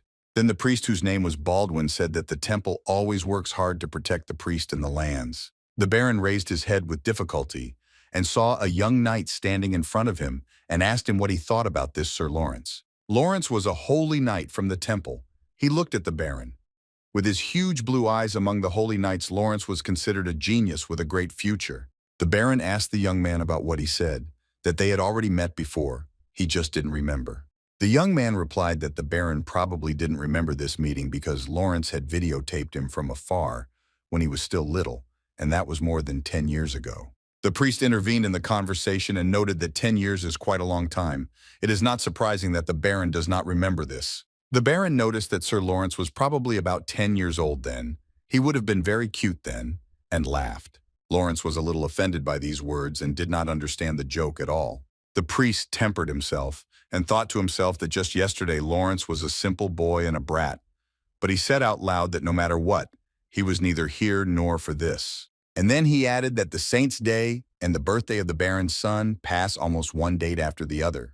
He also said that the bishop wished the barony of Bayman happiness and all the best, and presented the gifts that they had given. The Baron took the cup in his hand and took a few sips from it. He listened attentively to the priest. Then the Baron rose up, leaned his elbows on the table that stood next to him, and told the priest that he should stay there as long as he wished. The priest was a little surprised and did not understand why the Baron did not thank him, and why he did not acknowledge such valuable things. Then the Baron stood up and went to the exit of this room. He didn't want to tell them anything more. When he came out, his face was very serious. No one had seen any emotion on his face lately. Lawrence looked at the owner of the house and wondered if he had really always been like this. It couldn't be. The young man thought that most likely something happened at the Battle of Talon, and it was after that that he changed. The next day came and it was as sunny as the previous one. The fencing teacher walked along the long corridor, and when he met one of the inhabitants, he greeted them at that moment. He thought only about one thing, that he really wanted to kill him. But why? He wanted to get an answer to this question from himself, most likely because this boy behaved arrogantly and because he was irritated by his childish arrogance. Or maybe not because of this, but because he was so easily led astray. It was his provocation. As he said, the teacher attacked the child who had not yet been initiated as a knight, and so aggressively he could not believe that he himself had done it. The teacher was thinking about yesterday and how everything happened yesterday. He needed to understand why he behaved like that. At that moment, he heard that the same knight who yesterday stood up for the boy was calling him. Lawrence wanted to ask the teacher if everything was okay with him because he didn't answer when he called him. When the teacher replied that he was fine, Lawrence said that he could talk to him freely. He was the same age as his father. The teacher decided to stick to the chain of command. Then Lawrence told him that he had actually noticed him back at the Battle of Talon. The teacher didn't say anything, but his face changed, and it was clear that he really knew something. Lawrence continued to tell the teacher that he saw him, and that was when he wanted to become a knight himself. The teacher didn't answer these words, he just took a deep breath. After a short silence, the teacher said that now he was just an elderly village knight and nothing more. Lawrence did not agree with him because he thought that the teacher still looked like he could easily defeat 10 opponents. And then the young man added that his sword had lashed out with the teacher's sword. We've only had a few moments, but his hands are still buzzing. The teacher said that he doesn't know. But the young man is from the temple and he can't say that. Lawrence went on to say that he was indeed a monk and therefore should not get involved in politics, but he was from Loxolem, so he could not despise them. And if we consider that they have the same religion, even their religious factions are terrible in themselves. The teacher thought that Lawrence was a very honest young man. Lawrence then asked the Baron if he had always had 2 sons. He had never seen one of them before. The teacher replied that the one he defended yesterday was not the son of a baron. He was a whipping boy. Lawrence was very upset, which meant he was not a nobleman. Just from this thought, it became even worse that yesterday he began to defend the whipping boy. This did not fit into his concept at all. I remembered everything that happened yesterday about how he stood up for himself and told the teacher how he could attack a child who had not yet been knighted, and how the teacher behaved because at that moment he thought that the teacher had made a mistake while teaching the noble son. But it turned out to be completely different. He prevented him from punishing the servant because he had only just become a knight of the temple and had already made such a mistake. It's good that Sir Patrick forgave him. Indeed, the teacher did not hold a grudge against this young man. He wanted to understand himself and what had happened yesterday. Lawrence thought it was stupid of him to judge a person's status by appearance alone. The young man raised his hand up and looked at the sun, which was shining very brightly. He thought that if everything was determined only by appearance, then this whipping boy would be a royal person. Abel sat on the windowsill and looked at what was happening on the street. He was upset by yesterday's events. He thought that everything that was happening was really annoying him, and that in some way, he was to blame for it himself. He was angry with himself because he had failed to test his ball handling skills and had also unnecessarily attracted the attention of the Holy Knight's inspection. The maids stood not far from the young man and were afraid to approach him. They were deciding which of them would go and talk to him. Abel knew he had done something wrong. He didn't know about that fat priest, but that young man definitely had strong feelings. Abel understood perfectly well that he had not yet regained his powers, and it was very dangerous for him to attract the attention of the temple. At that moment, someone called him. Abel turned his head and looked at the girl who stood in front of him. It was the maid Michelle, who wanted to know if something bad had happened to the young man. She was the only one who wasn't scared and approached Abel. The other maids were watching him from around the corner. Abel said that it seemed his stomach didn't like that morning barley bread. Michelle exhaled calmly. In this case, everything became clear, and the rest of the maids came closer to him and began to offer him water. Another said that she could bring him warm milk, and the smallest of them said that warm milk with honey would cure everything. The maid asked him why the young man ate barley bread at all, since he could eat white bread. To which the young man replied that he should at least help with the holiday. They should eat all the remaining grain before the new harvest. The maid looked at the young man and said that the Baroness had ordered them to provide him with all the necessary food and clothing. So she took a tape measure and started to measure it. Abel took the tape measure from her hands and said that he would do the rest himself. The maid had a jacket in her hands which she brought to try on. She said that it would look great on him when they adjusted it to size. This jacket was previously worn by Mr. Edwin. If you hem it, it will fit Abel like a glove too. The maid girls had already prepared all the necessary tools. They brought scissors and threads with them and were ready to adjust everything to size. The maid said that, to be honest, this jacket would look even better on Abel than on Mr. Edwin. Before he could finish speaking, young Mr. Edwin himself entered the room and asked again if this jacket would really be better than the one he had on. These words touched the young gentleman very deeply, and he was upset that the maids were speaking about him in such a tone. The young gentleman started swearing, and when he saw what was being talked about, he shouted why his clothes were here. The maid replied that they were preparing clothes for Abel as per the Baroness's instructions. The young gentleman was scolding the maids and did not understand how it could be that his thing was in this room. At that moment, despite the fact that he had a wounded hand, he grabbed his jacket and held it tightly with that hand. The young gentleman did not see anyone around except his servant, who was standing near the window. He was very angry with him. Therefore, the young gentleman could not restrain himself and shouted to Abel that the leech that had attached itself to him. The young gentleman continued to shout at his servant that this was not just a jacket, but a tailcoat, and an ordinary man could not wear such things. He started insulting him, saying that he was an arrogant bastard and didn't understand who said that his servants could go to the banquet. The young gentleman got so carried away, he wanted to understand why Abel was silent, because until now, he had only cleaned up manure and blazed up the fields. But as soon as he took the sword in his hands, he immediately considered himself special. Abel, as was his custom, did not contradict his young master. He stood silently and listened to everything he said. The young gentleman believed that Abel did not win the duel with the teacher. It was Sir Patrick who was soft with him. The young master grabbed his servant by the sweater and pulled him. He continued to accuse him and said, "Does he really think that he is special?" Abel stood and didn't even look at the young gentleman. It seemed he didn't even hear what he was saying. At this moment, his eyes were sky blue and they were not looking in the direction of the young master at all. The young master could not forgive him for such behavior of the servant, and this made him feel even more offended. And the young gentleman raised his hand, the one that was injured, and swung it. Then he hit Abel in the face with all his might, causing the young man to jump back. The rest of the maids watched everything that was happening. They couldn't even foresee this. After this blow, Abel lowered his head. The young master continued to say that he would never become a knight because he was trash. Abel stood before him on his knees. The young gentleman continued to talk about how even if he changed his blood 1,000 times, then his dirty origin will not go away. The young gentleman swung again to hit him.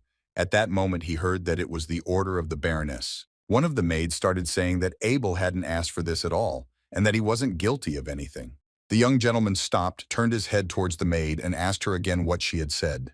In the corridor, you could hear another servant asking what the noise was. Someone answered that the gas gentleman was angry with Abel again. This has been happening more and more often lately. The young gentleman stopped when he heard these words. He lowered his hand but continued to be angry. He clenched the fist of his injured hand as hard as he could. The young gentleman grabbed what was lying there and threw it towards the maid. He did it out of anger. Then he turned and looked at Abel and told him to consider himself lucky. And he told the rest of Gornichno to go away because there is no show for them here and nothing to see here. All the servants understood that something was wrong with the young master, but they had no idea what exactly. After all, yesterday the young gentleman scolded Abel for the wrong greeting and said that he looked at him arrogantly. It was unclear what was going on, but Abel was a good, quiet boy, and the young gentleman was simply going too far. The maid approached the young man and asked if he was okay. He answered yes. All the servants looked at the whipping boy, and each of them felt sorry for him. Lawrence, you were already present at this scene. He thought that everything here is not at all simple because he did not want to look at all. But it turned out that way. The Baroness was outraged by the behavior of the young gentleman. She did not understand. After all, Abel was going to this ball only to serve. She asked what the young gentleman was not happy with. The young gentleman started shouting again. He said, "Where had it ever been seen that a whipping boy sat at the same table with his master?" And then he added that such people should eat scraps huddled in a corner. Why does he dress up in formal clothes and eat with aristocrats? The Baroness looked at her reflection in the mirror and at how her earrings looked. She told her son that he was not like that. And then she added that this whipping boy will still work for him later. Won't it be nice if he learns everything as early as possible? The young gentleman couldn't even think about the fact that this Abel would work for him. He definitely didn't want that. He knew that when he became the head of the Bayman family, the first thing they would do would be to beat this bastard half to death and then throw him out into the street. The young gentleman thought about this whipping boy and did not understand how this fool could parry the blow of his teacher Patrick and how now his teacher would obey his orders. The young gentleman was so lost in thought about everything that was happening that he didn't notice how he bumped into his teacher. The young gentleman thought at that moment only about one thing, that his whipping boy was an arrogant bastard and could not think about anything else. The teacher, not hearing an apology in his direction, asked the young master why he was behaving like that. He stopped him and asked him why he wasn't looking where he was going, because that was not at all noble. The young master became even more angry because this teacher, Campbell, was also on the side of his servants. The young gentleman thought that if he answered now, he would start pestering again, so it would be better to just keep quiet. Teacher Campbell turned his head to look after the young gentleman and did not understand how he could behave like that. Then the teacher could not stand it any longer and told the young master why even a commoner behaves better than him. The young gentleman couldn't help himself, turned around and shouted at the teacher that then, why doesn't he go and lick his ass right now? The teacher was in shock. He did not understand what the young gentleman had just said, and he in turn knocked the book out of the teacher's hands. Then the young gentleman turned around, laughed loudly, and walked down the long corridor. The teacher sat down to pick up his book and thought that the young gentleman was getting worse and worse every day. The young man walked down a long corridor. He was very angry at everyone. He did not understand why they were all enchanted. After all, whoever he talked to today, Teacher Patrick, Teacher Campbell, and even his mother, they were all on Abel's side. The young gentleman walked down a long corridor and thought about what to do next. At some point he stopped and realized that he had no allies. He thought that he only had his father left. He was the one person who could take his side. His father was the most powerful man in the castle, and only he had never met Abel. But in reality, everything was not so simple because recently his father had hardly communicated with anyone. And the smart gentleman walked and thought about what to do and what he had just thought about, because his father was just a madman. But despite this, he approached the doors. He did not know whether he should enter these doors or not. At this very time in class, the teacher was talking about how Myloclus said that in this world, there is an unchanging truth. He also talked about how one should not give in to numbers just because a person is brave, and one should not become arrogant even if he is smart. And most importantly, you shouldn't brag about your wealth, even if you're very rich. The teacher told us these lessons as self-evident truths and rules of conduct that we must adhere to in life. Abel sat as always and looked out the window. He thought that his teacher claimed that these 6 virtues would save humanity. The teacher said that Myloclus wrote this book at the end of his life in order to criticize the ideals of the ancient empire. He said that at that time there was a lot of debate about spirituality, and Myloclus claimed that the body and soul are one, and therefore a person inherits original sin at the moment of his birth. On the other hand, followers of the ancient philosophical school believed that people have the power to overcome original sin. This meant only one thing, that they believed that people could save themselves without God. Renegades who said such things that could be said about this were executed as heretics. Abel listened very attentively to today's lesson. It seemed to him that it was very close to him. He didn't understand many things. If the body and soul are one, then why claim that? All actions that go against human nature are something good. Abel thought they were saying that brave people are filled with glory when they perform feats, and smart people are full of arrogance when they show off their intelligence. Then it is not clear why they claim that human nature is something bad. The teacher listened attentively to his student's opinion that brave people become glorious and smart people become arrogant, and thought about it. Then the teacher replied that it was because people were born filled with sin, which greatly surprised his students. He even laughed for a moment and then slammed his fist on the table. The teacher looked at his student and didn't understand what was going on because he had never behaved like that before. Abel asked the teacher for forgiveness and said that his situation right now just happens to intersect with what he just talked about. The teacher immediately realized that he was talking about the young gentleman who had bumped into him in the hallway today and hadn't even apologized. It was clear that talented people always become objects of envy, because that's how this world works. People tend to misuse good. Abel said he wanted to think that at least some people were honest. The teacher lowered his head down, closed his eyes. He had nothing to say. Abel looked at the teacher with huge blue eyes, and in them you could see the pain he was going through. The young man told his teacher to let him know that he was afraid he would not live to maturity.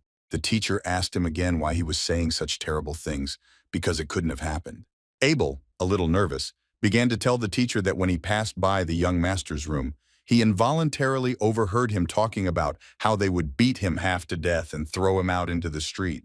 And then when he dies, they use his corpse as fertilizer. The teacher was in shock. He didn't know how to react to this. Abel looked at his teacher and said that so far, everything is fine because he has himself, Lord Campbell, and the Baroness. But if everything changes, and if young Master Edwin becomes a baron, then he doesn't know what to do then. The teacher could not give him an answer to this question, and he did not know how to calm his student down. The teacher was silent for a while and said that he would make him an ID card. Abel raised his eyes and looked at the teacher. He did not expect to hear this from him. The teacher added that the Baroness remains here, but if he leaves and she cannot look after Abel, then it would be better for him to leave this castle and go to the city. At that moment, the teacher's fist was clenched. Abel asked again what the city meant. The teacher answered that yes, it is in the city. Not far from this estate, there is a free city of Salif. He also added that he knows a merchant from there, and if he comes to Salif with his recommendation, the merchant will take him to work for him. Abel was pleased. The young man was a little embarrassed, grabbed his head and thought about this proposal. Then he raised his eyes and looked at the teacher and said that he didn't know him, and he simply had no words to thank him. The teacher replied that he shouldn't worry so much because he didn't need anything from such a talented student. And the young man added that he should simply write him a letter saying that he is alive and well or something like that. At this point, their lesson ended and the teacher hurried out of the room. After the door in this room slammed shut, the young man continued to sit at the table, thinking about the proposal he had just heard. Then he suddenly thought that this was a very good offer, and he could not refuse it under any circumstances. He laughed. Then he laughed even louder because he had practically succeeded in everything, and he would be able to become a free man. Abel laughed, raising his head up because he knew that he had to reach his goal. When he looked up, his eyes were no longer as blue as everyone was used to seeing. They were fiery red. He thought that he had already done everything here. On this estate, everyone was preparing for the feast of Saint Iraciel on this day. In the large hall, a huge table was set for the guests. There were many dishes on the table. Everyone was gathered. The guests who came sat waiting for the hostess of this house, the Baroness. She was a little late. Those sitting looked at the doors and understood that they were about to open, and the owner of this house would come in. That's exactly how it happened. The door opened, the Baroness entered the room, her companion was Abel. The Baroness thanked everyone for coming that day. She was simply irresistible. Her jewelry matched the color of her eyes. The ladies present began to compliment her on how she was glowing with happiness today. The Baroness sat down in her place. The young man stood next to her. She was pleased with such a compliment. Rumors started to spread around the table. Everyone wanted to know who this person was next to her because he was too young to be a lover. The ladies present looked only at the young man who was next to the Baroness. All eyes were directed in his direction. No one could even tear their eyes away from him. Abel was really good. His blue eyes always appealed to the opposite sex. All the ladies present were in love with him at first sight. And the young men didn't start saying how cute he was and smiling. Each of them tried to please this guy. The young gentleman took the glass and took a few sips. He subdued it out of anger because he hated this sycophant. As he drank, he looked around as the others ruish on this guy, on his servant for beating. Right next to the young gentleman sat a priest who didn't care at all. He was looking to eat as much as possible during this meal. The young gentleman was a little disappointed because the temple sent a priest here. The young gentleman, when he looked at the priest, did not understand why he blushed so much. The priest sat breathing like a locomotive and kept saying, "It's a beautiful chair, such a beautiful chair, that religious holidays should be celebrated modestly." So the banquet for St. Oracule's Day was arranged just like that. The Baron sitting at the head of this table raised his glass and said for the fifth apostle, the servant of light, the great angel Oracle. Everyone sitting at the table also raised their glasses and said out loud that they were drinking for Oracle. After Baron Bayman, the priest Baldwin made his toast. He stood up and stretched his arms out in front of him to make his toast. After the second toast was proclaimed, the priest and the young man who came with him said a prayer. Only after all this could the invited guests begin their meal and try everything that was on the table. Everyone looked at the young man who stood next to the Baron and thought that he definitely possessed a beauty rare for the inhabitants of such villages. Even Lawrence couldn't take his eyes off this guy. He caught himself thinking that he liked him, but he was a young man. It was unbearable not to notice his sky-blue eyes and the beautiful cut of these eyes. He had the right features. Lawrence did not take his eyes off this young man. He looked at him as if he were a girl. Abel turned his head to the side. He didn't understand what it was because their eyes met. Lawrence noticed it too and wondered why he was looking so intently at this village boy. The priest began to say during the meal that he was glad that everyone in Bayman was in good health. It must be that Bishop Nathan's blessing had reached these lands as well. The fencing teacher said that they were very grateful to the bishop for this. The priest continued to talk about how the church always works hard for the stability and prosperity of its parish. And then he added that Bishop Nathan was very upset that such a tragedy had happened to their family. The Baroness pretended as if she had not heard these words and continued to take sip after sip from her glass. The bishop was worried that such a terrible tragedy had happened to his parishioners. The Baron lowered his eyes. The fencing teacher also lowered his head and eyes down. They had nothing to say. 30 years ago, a respected commander in Loch Solemn returned home having lost all his soldiers in the bayou.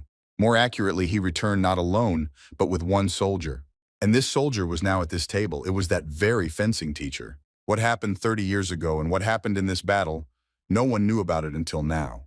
This one soldier whose commander returned said that many of them did not even pretend to listen to him. That's why he now said that he has no idea what they want from him now. The priest answered him that he knew perfectly well that they ignored his beloved's intentions. They needed to think about their interaction with Sackart. And the most important thing is that in the capital there was also unrest then. The slave who was the king's mistress carried a noble child in her, and this angered the queen for a long time. For those who live by the word of God, one of those present noticed that the priests were too interested in earthly affairs. The priest lowered his head and said that they should be honest because everyone understands everything perfectly well. The priest then asked Patrick what he had said then. The dead bodies began to develop and eat everything they saw in front of them. That is how dozens of knights and hundreds of soldiers disappeared. In fact, those who knew their temple could easily consider this story that he told to be nonsense. The priest slammed his hand loudly on the table so that all the glasses on the table shook. Patrick also got very angry and started shouting that they really wanted to say that they lied to them. After all, they had turned to them so many times, but the church had always ignored them and did not want to listen to them. And judging by the fact that the church has decided to visit them again, there must have been false rumors there again, tempting people and confusing their thoughts. The Baron added that most likely this time everything was so serious that they simply could not ignore it. Everything that she told next horrified those sitting at this table.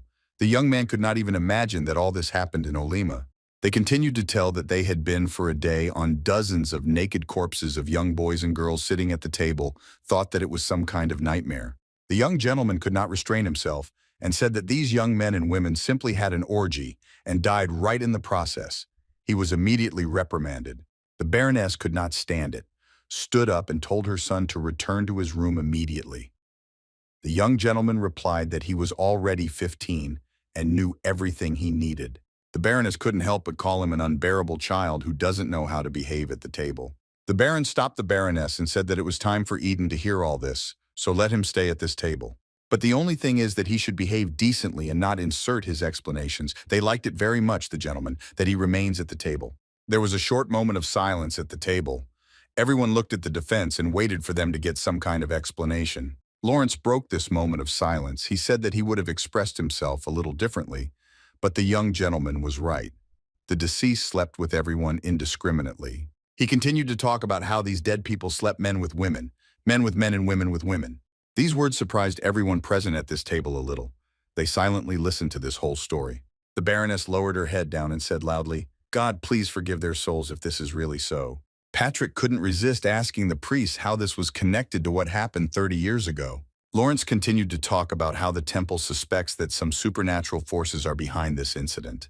And most likely, just like the events of the Kidun battle that took place 30 years ago, the same force is hidden behind the current events. All those present in this hall and sitting at this table did not say a word.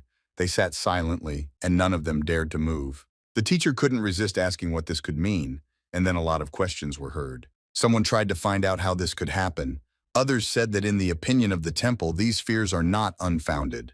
Lawrence continued to say that when they checked the village, the Baroness grabbed her head and lowered it down. She felt sick. The young man continued to tell that they had found snakes and chickens with cats pressing against each other, mice giving birth, and toads sitting around the well and surviving eggs. The Baroness said that this was some kind of casus and asked to save this damn land. The only one who sat silently and did not react in any way to what this young man was telling was the Baron. It seemed he had already seen it all and knew everything. The Baron asked that the Baroness be taken to her room. Abel said that he obeyed his lord. The priest coughed himself and said, "Why not take the Baroness to Mr. Edwin?" The young gentleman looked at the priest and did not understand why they wanted to send him away from this table. He thought that they had only just reached the most interesting part. The priest added that their mother fainted, and it is natural that he is the one who is responsible for her care, since he is her son. The young gentleman had nothing to answer because the priest was right, and he had no choice but to fulfill this request. And the smart gentleman got up from the table and said that he would be able to take his mother to her room. The priest said that now that the Baroness had left this table, this young man could serve someone else. The teacher was a little upset because in his opinion this was a humiliation of his student's honor, especially since no one knew his name. The teacher answered the priest that this young man's name was Abel. The priest looked at the young man and said that he actually looked very smart. And then he added that he really hopes that he will have a chance and get this young man. Abel smiled as always and looked at the priest. Then he said thank you to him. The Baron agreed that he could give the young man to the priest, who blushed. The Baron couldn't stand it and asked the priest if they were here to tell them that the age of the great demon had come again after 600 years. The priest got scared and turned his head and didn't understand what the great demon meant. The priest asked them not to say such terrible things until they know whether it is a demon or a monster. Of course, sometimes there were cases of brainless monsters appearing, but each time the holy knights dealt with them, they simply thought that it was necessary to remember and forget what happened 30 years ago. Baroda listened very carefully to everything the priest said. He wanted to understand what he needed. The priest continued to speak if the dark force manifests itself. Then he stopped and was silent for a few seconds. Then he continued to say that they would be able to give them advice based on their experience. Patrick asked him again what he meant. Let him speak in simple terms. Patrick added that they decided to just forget about what happened then, and now they want them to cooperate with the church. After all, they called them liars for 30 years, and now they are asking them to silently help them get rid of the monsters. The priest got angry and started shouting at Patrick to watch his language. Patrick stood up and said that now he understood why the holy knights they saw so rarely came to such a wilderness as this. After all, they ignored them every time they asked them to come and investigate, but apparently one priest was worth 10 knights and judging soldiers. Patrick added that he now sees how much the temple wants to protect itself and not everyone else. After which he turned to the owner of this table, the Baron, and said that he would be the first to leave. The priest was furious. He didn't understand. Patrick was a knight. He demanded an explanation from the Baron. What it all meant, the Baron replied that Sir Patrick was right, and then he added that he was also very disappointed in the temple's decisions. The Baron moved his chair back a little and then said, I appeal to the priest to please convey his congratulations to the bishop. The ladies sitting at this table began to look at each other. They did not understand how to proceed further. One of these ladies stood up and said that she would also leave then because it was already late, so it was time for her to go too. Such behavior towards the priest was unacceptable, and they understood how they should behave now. Lawrence thought that the Baron's words were essentially an order to leave. They had nothing more to do here. The priest got very angry and started shouting, how dare they treat the messenger of the bishops like that? They are ignorant country bumpkins. Then he added that he didn't care about the morning ceremony. They would leave here with the first rays of the sun. Then he stopped and fell silent. He looked away and could not say anything. He looked at Abel and the maids who were at the end of this corridor.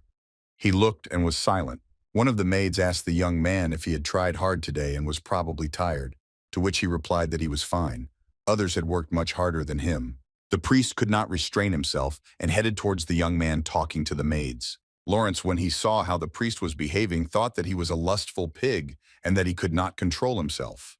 The priest, with his fat little legs, ran and skipped to get closer to this young man. Abel spoke to the maids, turned around and walked on. The priest, without taking his eyes off him, ran after him. He turned completely red. He wanted to get closer to this young man. But unexpectedly for him, the teacher blocked the priest's way. He asked what the priest was still doing here. The priest was a little confused, and the teacher said that he wanted to discuss something with him. The priest's face was no longer the same as it had been a few minutes earlier. It was dissatisfied. Svaya immediately replied that he doesn't understand what it is and that he is busy now, so he is not going to talk to him. With Dilov not a few steps forward, the priest said that maybe a little later he would talk to him. After walking a little further down the corridor, the priest turned his head to one side and then to the other. He did not understand where the young man had gone. But it wasn't just the priest who was hunting for Abel, but Lawrence too, who found him much faster and stopped him. Lawrence approached him not because he wanted something from him, but because he wanted to warn him. Lawrence told Abel that he had better not catch the priest's eye. Abel looked at this guy and thought that it was not very good of him to stop him so abruptly. Lawrence stood and thought how he could explain to this young man why he should not be seen by the priest so that he would understand. So he kept saying that he should do it only for his own good, otherwise he would regret it. A priest is not the kind of person to get close to. Abel looked at him with his huge blue eyes. Then Abel smiled as always and replied with a big thank you for the kindness Lawrence had shown him. Lawrence melted when he heard these words. He thought that this was what had just happened. It seemed like this young man was expressing his gratitude, but it felt like he was evaluating him. And it seemed to him that this young man was mocking him. So Abel turned around and said that he would go back. Lawrence couldn't say anything back, so he let the young man go. Lawrence felt a bit unsure after this meeting. He thought that this couldn't be. He understood that this guy couldn't laugh at him because he was a country boy and nothing more. The next day, early in the morning after the banquet, a ceremony was held. Even the Baroness pulled out her big body and slept, saying that she could not miss the sacred ceremony. But the Baron never showed up for this ceremony. The priest at the ceremony said that they would be able to survive these difficult times when an evil hand was reaching out to them only if they persistently prayed. Even if the Great One is high in the heavens and they cannot see him, they still have only one thing left to do: pray. The young master was sitting at that moment, Ziva. Abel sat not far from the Baroness. He listened to the fact that there is a Great One who is closer and more visible. Although the priest yesterday at the gangway said that he would leave with the first rays of the sun, he did not do so. He held a service in which he said that God is right, and this is an incarnate angel. When the priest was conducting his service, he looked only at Abel and did not take his eyes off him. Lawrence noticed this, and he did not like it. The priest returned to the mansion, as if he had already forgotten his recent quarrel with the Baron. He said that they should at least have breakfast before leaving. Oatmeal was served for breakfast, although usually nobles ate oatmeal only when they were sick. Eating light food on special days like this was a tradition, and in this family they followed such traditions. When they began their meal, the Baron took one spoonful of this porridge into his mouth and felt that something was wrong with it. The maid and everyone else started bustling around the Baron. They didn't understand what it was. One of them handed the Baron a napkin so that he could spit out everything he had put in his mouth. The maid lowered her head. She felt guilty before the Baron, but did not understand what had happened until the last moment. When the Baron spat out everything he had into his mouth, they saw groundstones on the napkin. Bara got very angry and called for the chef who cooked their food to come to her right away. She screamed so loudly for the chef to be brought immediately that it seemed to be heard throughout the entire area. When they brought the chef, he started saying that the thing is that he prepared the oats last night and then immediately went to bed. He has bad eyesight. That is why he did not notice that there was something suspended in the grain. He justified himself to the Baron as best he could. The chef said that the butler told him that he had received the best grain from the inspector. The Baroness looked at the butler and asked if there were any groundstones in this oatmeal. How could this oatmeal be the best? The butler said that he simply received this grain from the farmers and gave it to be ground, and then he didn't do anything to him because Melnik worked with him.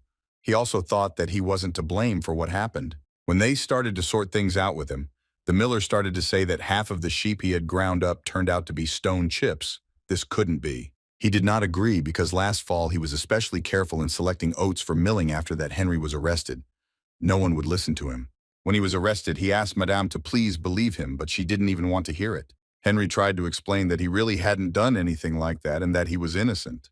Despite the fact that he kept repeating this, the Baroness was determined. She did not want to forgive him. Bara got tired of listening to the same thing. She told him to shut up. She didn't understand how Melnick could not know that he would grind. The Baroness ordered her servants to punish the miller properly and to leave him alone 70 times with a wattle fence. When Melnick heard how many times he would be beaten, he was in shock and tears flowed from his eyes. He began to beg the Baroness to please spare him, but it was all useless. He thought that most likely she wanted him killed. Patrick was the only one who could sympathize with him, so when the miller was being pulled, he called Patrick for help so that he would stand up for him. The Baroness replied that Sir Patrick had not come to breakfast because he was feeling unwell, and who was he to order him around? The teacher thought that Patrick most likely did not come to breakfast because of the priest who returned to their house. The Baroness brewed herself some tea, and also ordered that the chef's fingers on his left hand be cut off, and that the inspector's eyes be filled with oil so that they would understand what they had done. The Baron sat at the table and touched his jaw. It hurt, and the Baroness almost broke a tooth. The Baroness was very upset because she had invested so many years in this castle, but everything in it remained just as useless. Absolutely everything was useless. Abel approached the Baroness and placed a cup in front of her. He wanted to calm her down somehow. The young man said that he brought the Baroness chamomile tea. The lady looked at him and was no longer so upset. The lady told him that it was good that she had him because he was her only consolation. Abel looked at her as always, smiled, and said that he was very glad that she thought so. The next day it turned out that Melnick died of fever after 70 blows of the fence. This holiday of the saint came to an end. Lawrence approached the priest the day after tomorrow and asked him when he was going to leave the estate. After all, he had already said that they would leave after breakfast, but it was already lunchtime and they were still in this estate. The priest said that he should understand him. He came up with the idea that the weather was really bad and they couldn't go. Lawrence thought that was why they should have left a long time ago. The priest said that they still had time and they could stay a little longer in this estate. Lawrence thought that if Dima really did return, then this was an urgent matter, and his senior comrades were probably already following the demonic tracks and thinking up a plan to get rid of the monsters. Lawrence was very upset that he couldn't do anything because of this pig priest. After breakfast, the priest sat down in a chair as comfortably as possible, threw his head back and began to snore loudly. Lawrence understood perfectly well that the priest was trying to linger in this seedy castle for only one reason, and that reason was Abel. The priest had never acted so openly before, but the reason was obvious. This young man has an unusually beautiful face, so he can understand why the priest liked him despite the fact that he was a little strange. Lawrence decided that he had to find out why this young man was behaving like this and what was going on here. He had a keen sense of things since childhood. Lawrence was so sensitive that the priests who taught him were impressed by his potential. And this time, he decided that he should use his intuition. It had never let him down before. Lawrence's keen senses allowed him to notice something strange trying to crawl into his skin, but he lacked the experience to determine the nature of this sensation. His thoughts were interrupted by the priest who woke up at that moment and said that even though it was daytime, it was as dark as night. And if they don't turn on the light, I'll have to move by touch. It was really dark outside. Lawrence thought maybe he was overreacting about that pig of a priest. Indeed, despite the fact that it was daytime outside, it was quite dark in the rooms. At some point, Lawrence felt a light around him. It was unexpected for him. The light came from one side. He turned his head and looked in that direction. The light was getting brighter and brighter, and he decided he had to see what was going on there. He couldn't help himself and headed in the direction from which this bright light was coming. At that moment, it seemed to him that his whole body was itching very badly, and that the creature that had gotten under his clothes was wandering somewhere around his body. Lawrence stopped and turned to see what was going on. He had just seen a light coming from exactly that spot. Well, oddly enough, there was only one small candle in front of him, only it gave off light, and it was not that bright. Lawrence saw that Abel had lit this candle. He was holding it in his hands to take it to their room. Lawrence began to calm himself down. Could it really be just the candle? Maybe it was the bad weather, and he was in a very nervous state right now.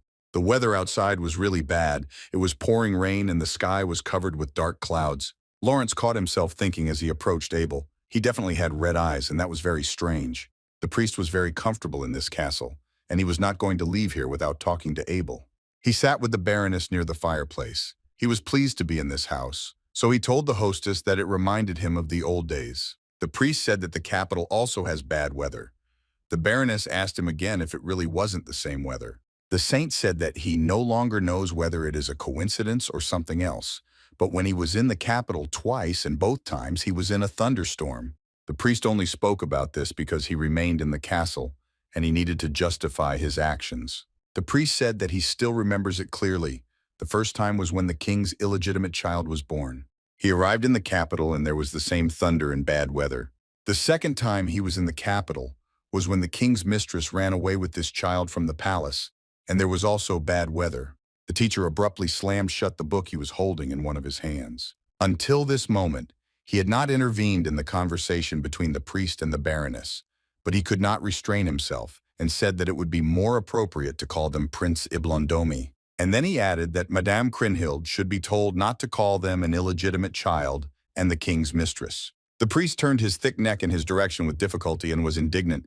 What does prince mean? He added that the king had to obtain permission from the temple to have a child born to a woman who was not his legal wife. Without this procedure, the child would not be able to claim the throne. The priest said, taking a sip from the cup that stood in front of him on the table, that the temple did not give such permission. Then he took a few more sips and there was complete silence in the room. No one wanted to argue with the priest. However, the teacher thought that he did not know how much money the temple received from the queen's relatives, but apparently enough to delay the issuance of permission for the birth of a child out of wedlock. They did not delay it so much that in the end, Madame Kriemhild had to flee the palace in fear with the child in her arms. The fire in the fireplace was burning very brightly and it was warm. The priest said that they didn't even know if Madame Kriemhild's title had any weight. The priest put the cup on the table and then added, "Can a slave's having an ignoble title somehow change her life?" At some point, the king gave his chosen mistress a noble title so that she would be treated better. But as the priest said, it was all in vain. If the noble title had meant anything, she wouldn't have had to flee in fear for her life. The priest said that he was wondering if Count Kriemhild, from whom she received her title, had ever seen this woman at the wedding. The priest was silent for a while and said that they had better close this topic. Abel came into the room. He brought a kettle of hot water. The Baroness said that she did not mind that this topic be closed. It was a pointless conversation. Moreover, they were both already dead anyway. Abel approached the priest and asked if His Holiness would like some tea. When the priest saw the face of this young man and saw that it was smiling at him, he was very happy and thanked him. Abel poured tea into the priest's cup from the teapot he had brought. When he poured, he wondered if the priest liked the tea served by the old corpse. Not much time had passed since St. Arachiel's day, but the bustle in the castle did not subside. And all because another event had come up. They needed to celebrate the birthday of the young master Edwin the heir. This time they prepared more than usual.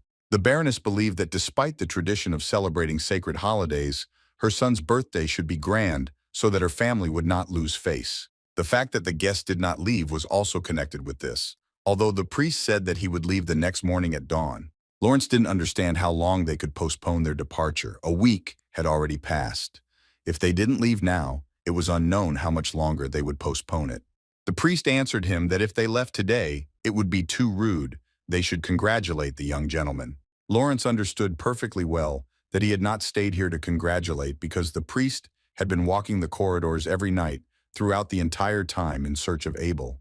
Lawrence, if they go to the banquet today, they won't be able to wake up on time tomorrow. He asked if he was going to come back at all. The priest did not understand that his plan had been exposed long ago. He acted as if he was acting like a priest's accomplice. So the priest told his companion, Sir Lawrence, that this could not be done any longer and that he should return first. The young man did not quite understand how this could be. He was very surprised and shouted why the priest was doing this and whether he was aware of it. Lawrence asked him again if he was serious about this, to which the priest replied that yes, he would catch up with him very soon. Lawrence thought that his duty was to protect this priest, and he could not leave here while he was here. The priest turned around and saw Abel, who was standing very close to him. Someone asked him to help. Abel never refused anyone. The priest stood and watched the young man. It seemed that he was ready to start a conversation with him, but this time he was unlucky. One of the maids intervened. When the young man went to help the maid, and this time the priest could not get close to him, he was very upset. Lawrence was angry because he couldn't do anything, much less say anything. He followed the priest and thought if he went to the banquet, he would get drunk and sleep until lunch tomorrow. Maybe he would really obey. Lawrence turned around and walked the other way. The only thing he thought about was not to regret it, but he didn't care anymore. Lawrence knew that in such situations the temple would definitely understand everything and he would not need to give an explanation. But for some reason he was very anxious. It seemed to him that something was about to happen and that it was something very bad. When Abel accepted to help the maid, she asked him if he didn't find this priest a little scary, to which the young man replied that he had not noticed anything like that and had not even paid attention to him.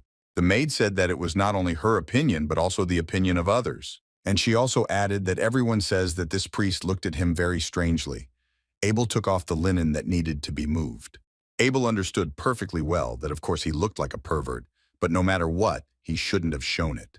The maid said that despite everything, the servants decided that they should not leave him alone with this priest. She also added that Abel is very naive and therefore cannot understand their fears, so he just needed to trust and do as they say. Abel didn't argue with them. He looked at the girl and, as always, smiled his beautiful smile.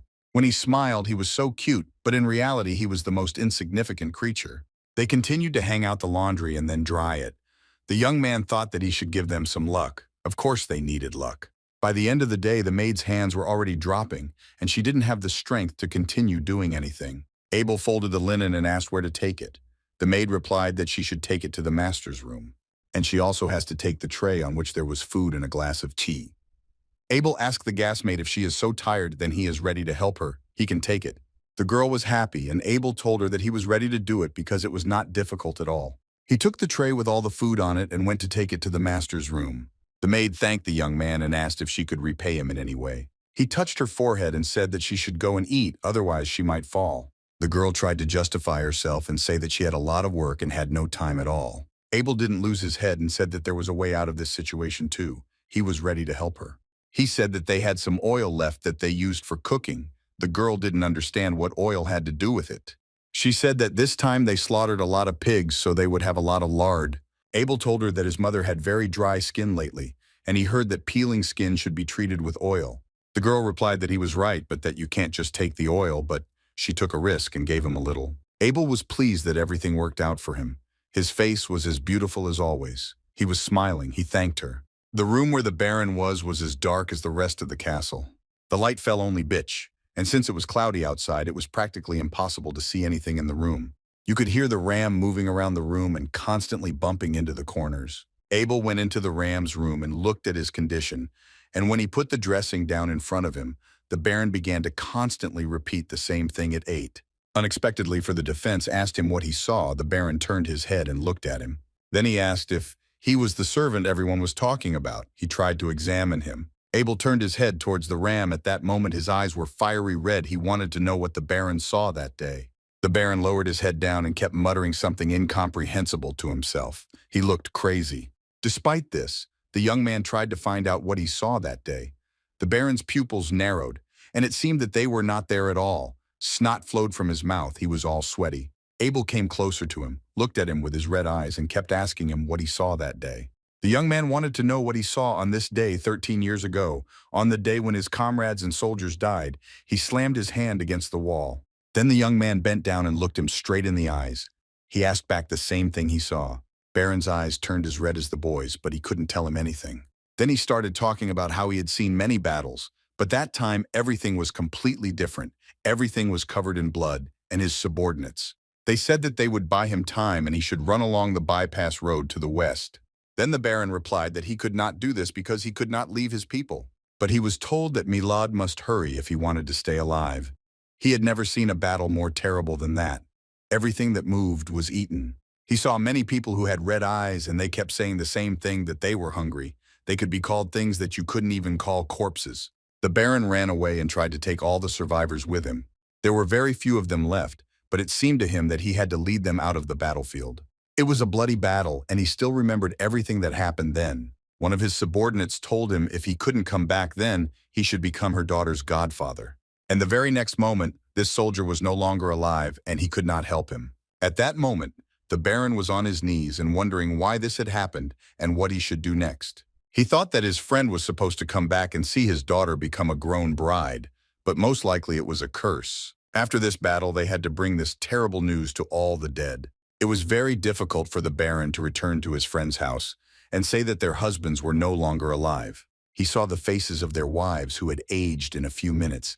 Everything that happened there, in simple words, was hell. Pabel listened attentively to the gentleman's story. His eyes were as red as the gentleman's own. They were not human. Abel looked at the Baron and listened attentively to his every word. He wanted to know everything.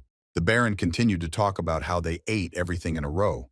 Then the young man thought that this man's mind was clouded. Abel took a few steps back, looked at it from the side and said that it looked very clumsy on his part.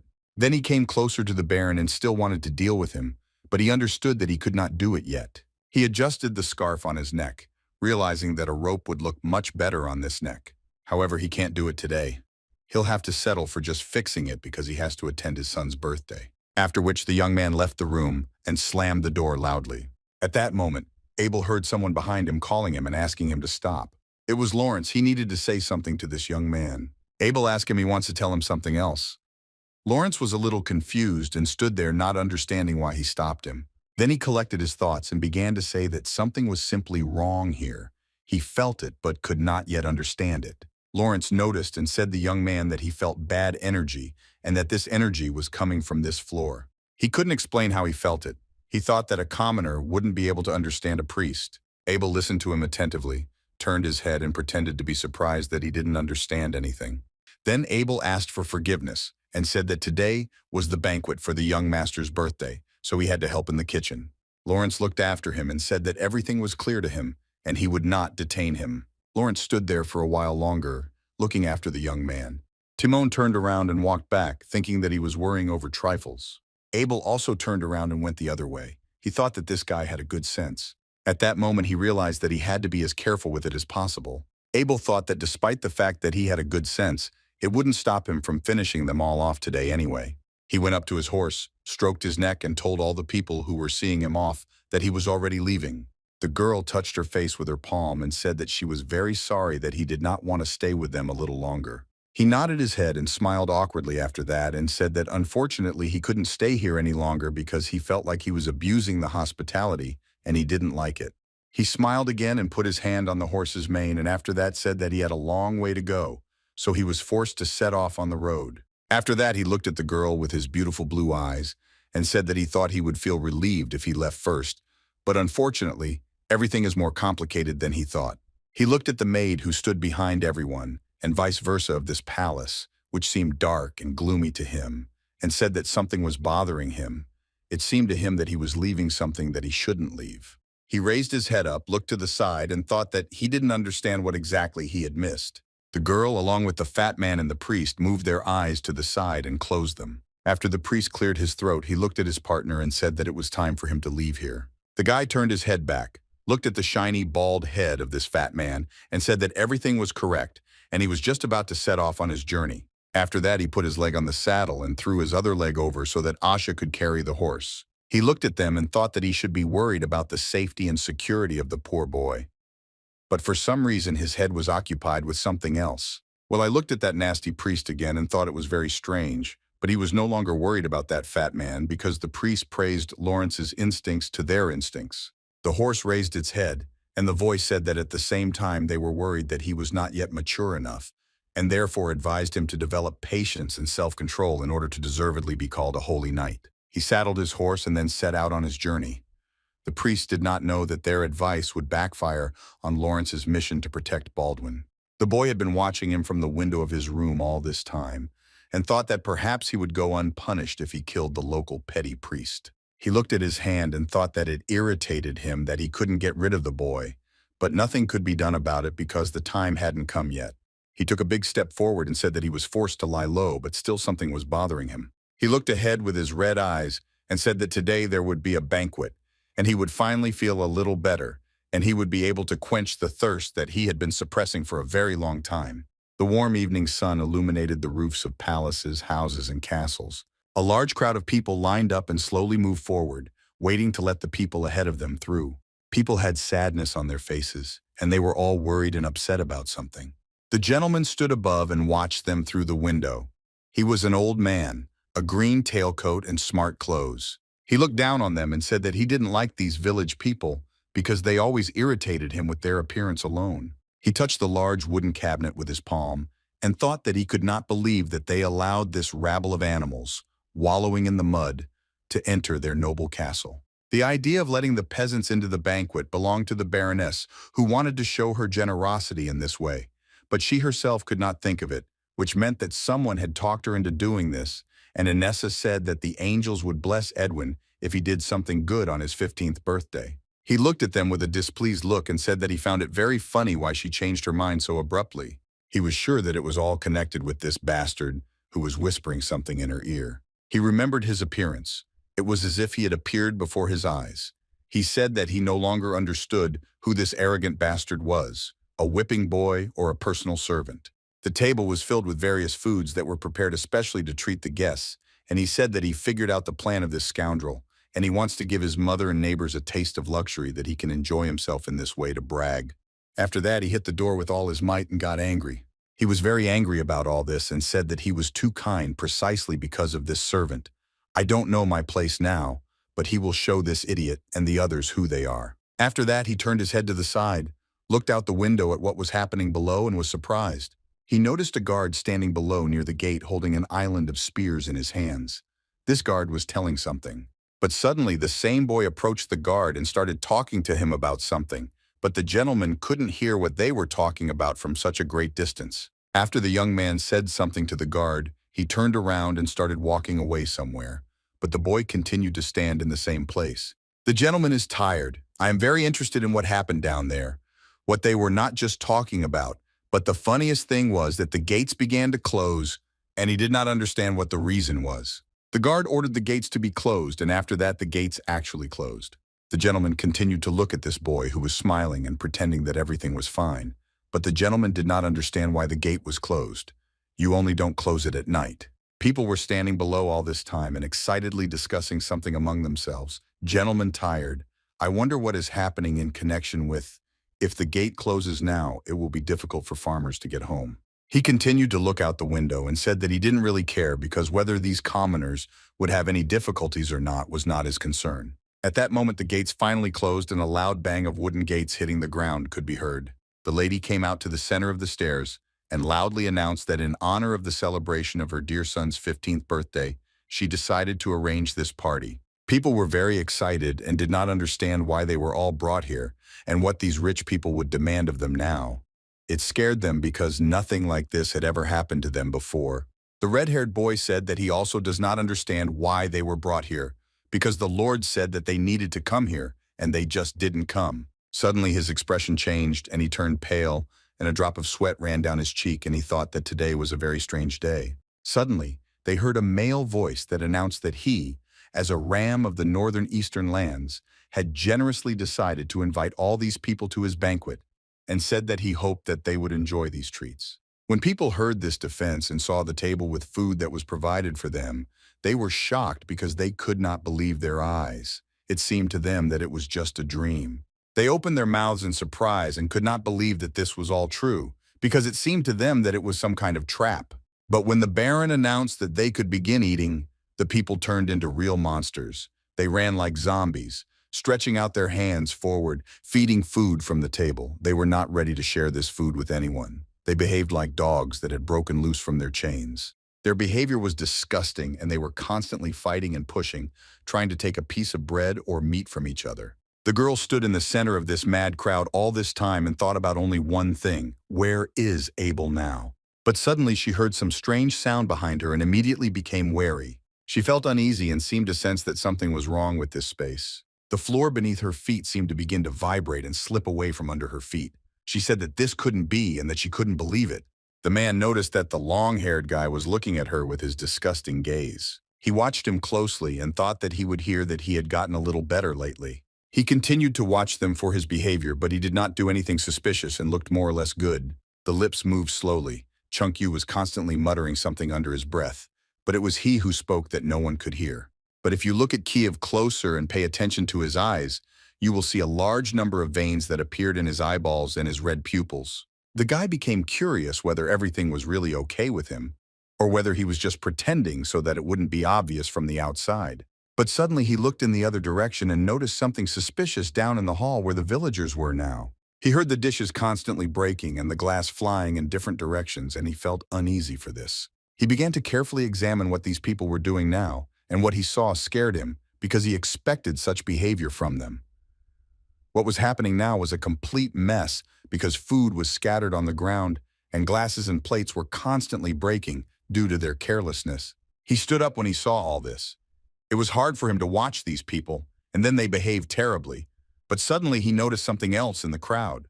He saw a woman who was walking somewhere, and she was acting distantly towards the other peasants.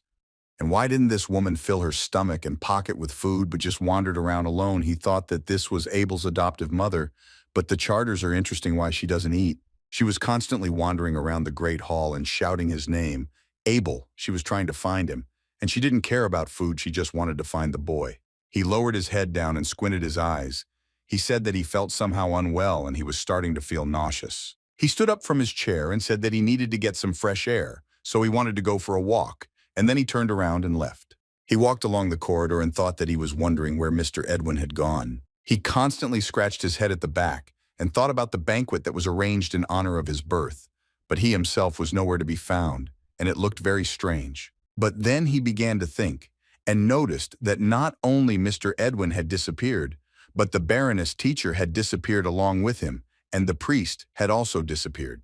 He shook his old head but didn't notice that behind him it was as if something was happening, or someone was watching him. But when he turned back, he didn't see anyone and thought that it was all very strange and it would be interesting to figure out where they all disappeared to. At that moment, the meeting was hanging on the edge of the roof, and he managed to hold on with his hands so as not to fall. Abel stood on the edge of the roof and watched as the priest held onto the ledge of the roof with his hands with all his might and begged to be saved. His fingers slowly began to slip off the ledge of the roof, and he knew that if he did, he would just fall. After a few seconds, that's exactly what happened because his hand couldn't hold on and he let go of his last fingers and began to fall. He started to fly down screaming very loudly from fear because he understood that most likely his life was over.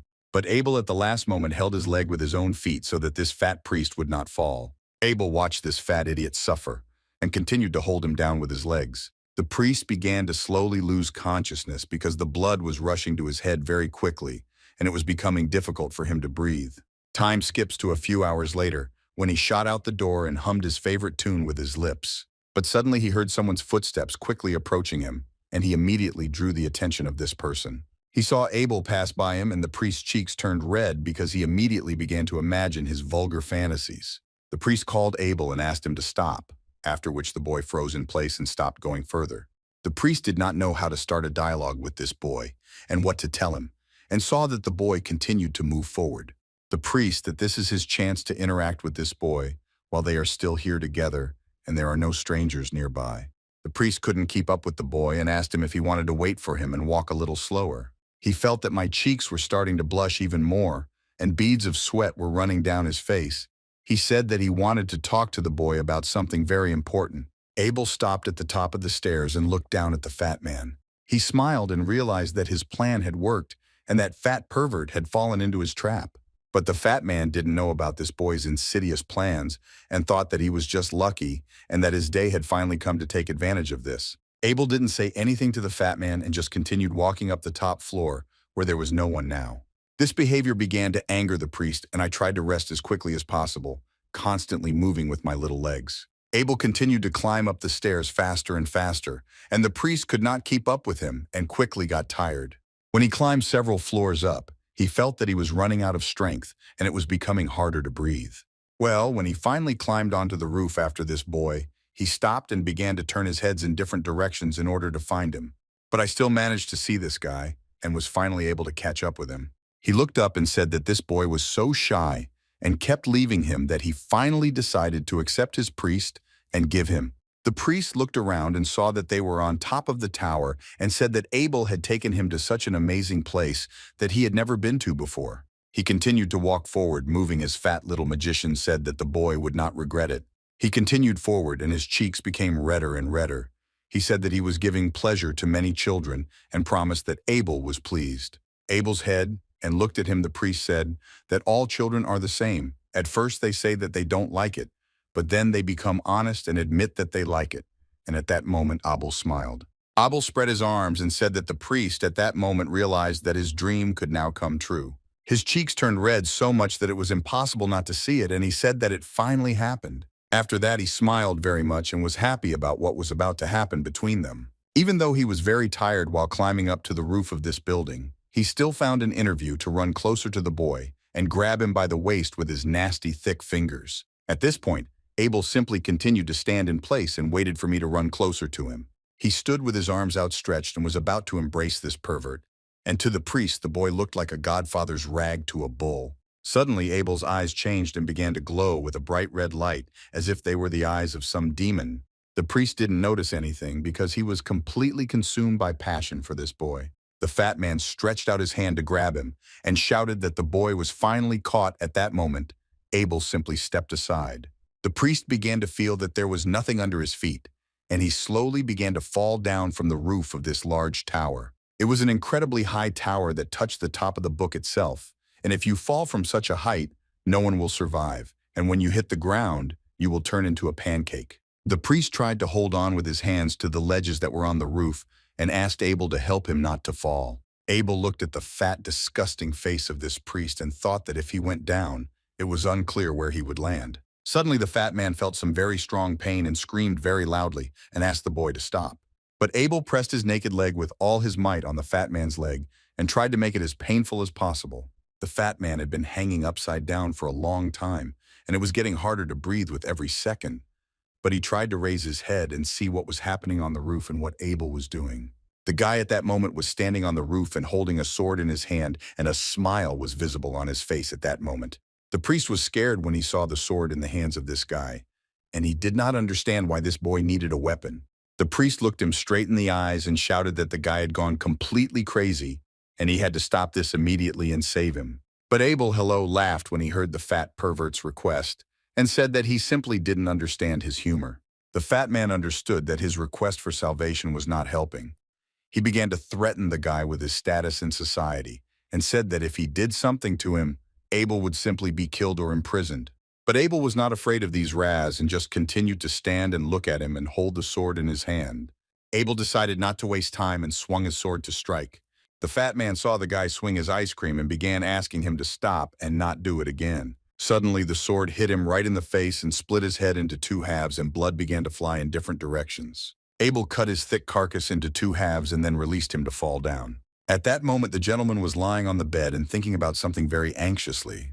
It was already night outside. The moonlight illuminated his room through the large windows. He slowly began to get up from the bed and scratch his head with his hand. He couldn't believe that he fell asleep so easily. He didn't even notice it. He raised his head and looked out the window. Something there seemed very curious and incomprehensible to him. He looked around and realized that there was no one here, but he didn't understand why it was so quiet here now. At that moment, a fat man's body, cut into two halves, was lying on the ground and was bleeding. He sat his head down again and said he couldn't believe he'd slept through the entire banquet and it was all over. He thought they'd not only turned someone's birthday into a charity event for the poor, but they hadn't even come into the room to check on him. But despite all this, it still seemed to him that it was somehow very quiet and suspicious here. He said that there is a very strange atmosphere here, and he feels as if something has changed here and someone is clearly missing. But he did not understand what his other feelings are connected with. He coughed into his fist a few times, and then he said that they were probably all just trying to make fun of him and make him look like an idiot who doesn't understand anything. He cleared his throat again to get attention, but even after that gesture, nothing came, and he just continued to remain here alone. He sat down to pound his fists on her because he was here alone, and no one was answering him. The gentleman left the room and began to walk along the corridors to find at least someone else in this castle where it was not clear that he was here alone. He waited for a few minutes until he suddenly stopped in the corridor, looked out the window with a frightened look, and realized that he had just been frightened by the usual wind that began to shake the window frame. But suddenly he took a few breaths and felt some strange smell and immediately paid attention to it. He had not heard this smell before. He saw smoke in the street and realized that it was the smell of fire, as if something was burning near the castle. Suddenly, from one of the closed doors that was located along this corridor, a sound was heard. Someone opened the door. The gentleman immediately turned his head towards this door. I reacted to this sound, and he wondered what those sounds were, and it didn't sound like wind. It was more like something being dragged across the floor. The gentleman understood that this sound was coming from the next corridor, and he needed to see what was going on there to figure it out. He slowly began to move his legs and turn in the other direction in order to go to the place where the sound was coming from. But he stopped and clenched his fist tightly. It's better not to run into something that makes that sound. In front there were large doors behind which something was happening, and he had to decide what to do next: go forward or stay here and ignore it. He was excited because fear made him stand still and not move, but his interest and curiosity told him that he needed to go there and check. Suddenly the sound stopped, and he realized that there was no one behind these doors anymore. He became even more scared. He continued to stand in place and thought about how all this was happening in front of his room, and because of this, he felt creepy. He suddenly turned around and started walking, and I thought that he just made something up for himself and was scared of it. But then he suddenly stopped and cold sweat started to run down him.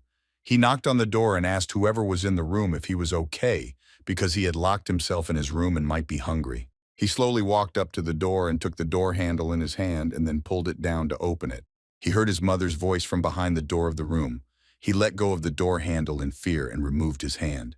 He remembered how in childhood, his mother always told him that it was important to be intelligent, and she never allowed him to call her mother. He heard her voice again calling him by his name Edvi and asking him to open the door. He slowly began to walk forward and noticed that this woman's voice was like his mother's, but her manner of speaking was different, and he concluded that it was definitely not her, but he needed to understand who it was. He asked this woman in a trembling, frightened voice who he was, what she was doing, and why she was calling him. He was very scared, and it seemed to him that the world around him was not opening up, and everything was turning gray and blue. A second later, some terrible sounds and horrible female laughter were heard from the room in front of him.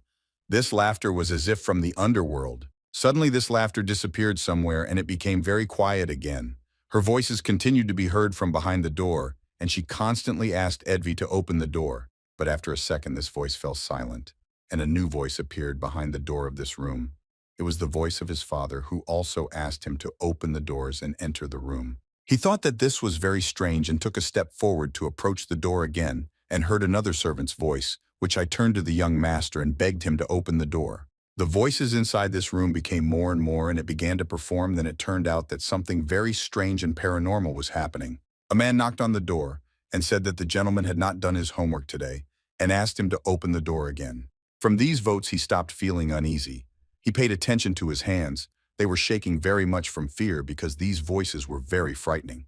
Now another voice came from the room which said the gentleman that he could teach him how to wield a sword. Edvi could no longer withstand the onslaught of voices that constantly appeared every second, and became even more full, and covered his head with his hands and asked them all to stop and be silent. Edvi understood that all these voices that were calling him were actually the voices of dead people, and if they continued to talk, he would soon go crazy. But suddenly someone else came to the door and touched her with his hands. She heard another voice of that same beating boy who worked for them as a servant. This guy was clearly approaching him. He lifted his head up slightly and heard this guy saying that it would be very inconvenient for everyone if they found out that the gentleman was sad now, and when they were alive, Edvi didn't care about them at all. The boy smiled and looked at him. After that he said that the master always complained to the teacher that he got him useless things and ordered the only faithful knight to shut up and teach him how to use a sword. Abel asked him if he had never asked his mother how she was doing and what was going on with his father, but the gentleman continued to sit on his knees and look at her with frightened eyes. He remembered that very moment when he thought he would never leave his room again, and quarreled with everyone he could quarrel with from those close to him. Abel's voice telling about how the couple who lost their minds got on their nerves and everyone wanted to get rid of him. But Edvi tried to explain to him that everyone wanted to do this except him, but he definitely didn't want to do anything bad. And at that moment, snot started to flow from his nose and tears appeared in his eyes. Edvi continued to cry loudly, screaming that everything was completely wrong. You didn't do anything like that, and his nokla was one big snot. The voice from behind the door continued to shout that all this happened because the gentleman was indifferent, stupid and selfish, and he himself was to blame for everything, namely the poets, that everyone died. At that moment, Edvi felt as if he was being destroyed by gas. The pain of the young. He heard how all these voices reproached him for the fact that they died only because of him. Instead of snot, blood began to flow out of the snot and drip onto the floor. He touched the cold tiles with his palm and fingers. At some point, he couldn't take it anymore and started screaming very loudly because these voices were already driving him crazy. Suddenly, the doors of 3 scary rooms opened and he heard the voices getting louder and louder. Edvi saw a severed kneecap and his mother, who congratulated him on his birthday. He saw in front of him a large number of severed heads that were constantly congratulating him on his birthday, and they did not stop for a second. He stood in front of this door and was afraid to go further, but nevertheless he slowly took steps forward. Suddenly he saw Abel in front of him, who was smiling and joyfully saying that this was all a birthday present that he had prepared for him, and he smiled after these words. Edvi fell to the floor and turned pale. He did not understand what was happening now, but the large amount of blood that was around him made his heart skip a beat from fear. He started screaming very loudly and asked to stop and stop showing him all this. Suddenly, the air is angry green fabric with patterned sea flowers. Abel stood in front of him and looked at him with his crooked eyes. All his clothes were covered in blood, and he was holding something in his hand, his head, and he said that he would not stop for a second. Edvi was so upset when he saw all this that he wet his pants, and the heads of his dead loved ones kept getting closer and closer to him. Edwi said that the gentleman was as clumsy as his father, and at that moment he grabbed his father's head by the hair with his hand. Abel decided to joke. I put the severed head on my head and showed it to Edwi so that he could see with his own eyes how creepy it all looks. After he put on someone else's head, he came closer to the guy in order to look him in the eyes and say that he is already 15, and at this age he should have control over himself. Edvi continued to cry, and in a frightened voice asked him who he was, why he even appeared here. He put his hand back and tried to refill it, and at that moment he constantly asked why he was doing this to him and what bad he had done. Abel simply took his head off and threw it to the side, and at that moment he continued to smile. He looked down at him with disdain with his red eyes and laughed because it was all funny. Edvi saw his father's severed head fall right in front of him and start crawling back. He didn't want to touch it. He kept shouting the same phrase. Why should he see all this? Why should he see all this? And why is this all happening only to him? But Abel began to get angry because he was already bored of hearing the same thing over and over again. I'll go and cause trouble for you, idiot. He simply began to wipe the blood from his eye with his right hand. Abel brushed his hair out of his face and went upstairs and looked at the guy again. He came closer to him and stopped right in front of him. After that, he said to Edvi that none of this matters. Abel showed another severed head with his hand and said that their deaths were connected with Mr. Edwi. Abel, with all his might, hit the gentleman with his foot on the right shoulder and ordered him to stop crying immediately because it was already starting to piss him off. Abel stepped on his chest with his foot and said that now Edvi must cut his birthday cake. Edvi can't believe his eyes. It seemed to him that this was all just some kind of terrible dream. Suddenly, I saw Abel take out a large sharp sword from behind his back and swing it over Edwi's head. Edvi saw the marks and immediately realized that it belonged to Patrick, the very knight who protected him. Tears continued to appear in his eyes. The young man could not believe that all this was really happening to him, and that even the knight Patrick had died.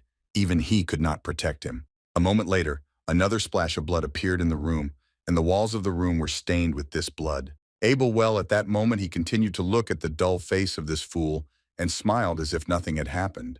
He plunged a sharp sword straight into his chest and felt relief when he saw that the guy was dead. He looked at his watch and then started laughing very loudly and congratulated Edvi once again on his birthday. The palace at this moment began to burn even more intensely than it had burned a few minutes ago, and complete chaos began here. The people who came here for the banquet also died along with those who owned this castle. Everyone who was here died that day, except Abel. The door opened, and he slowly began to walk out into the street.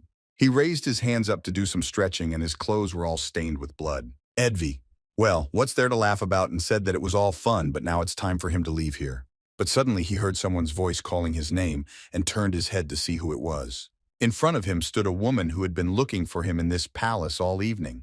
This was the same woman who called herself his mother. She ran closer to him to hug him and shouted that this was a castle, why it was a dangerous place and they needed to leave here. She touched him with her hands and he just silently, I'm very much on her. She touched his face with her fingers and said that there were fires everywhere and that he needed to get out of here before it was too late. But suddenly he told her that he had started this fire and everything that was happening here today was his doing, and the woman was shocked when she heard this. She felt uneasy. She began to feel terrible. Her world began to collapse at that moment because she did not believe that her son was capable of such a thing. Joanna was the first person the demon used his powers on for the first time, and she was beside herself with grief, because not long ago, her husband and son were killed by a pack of wolves in the forest, and when she met Abel, she was sure that he was her son, and so the woman fed him.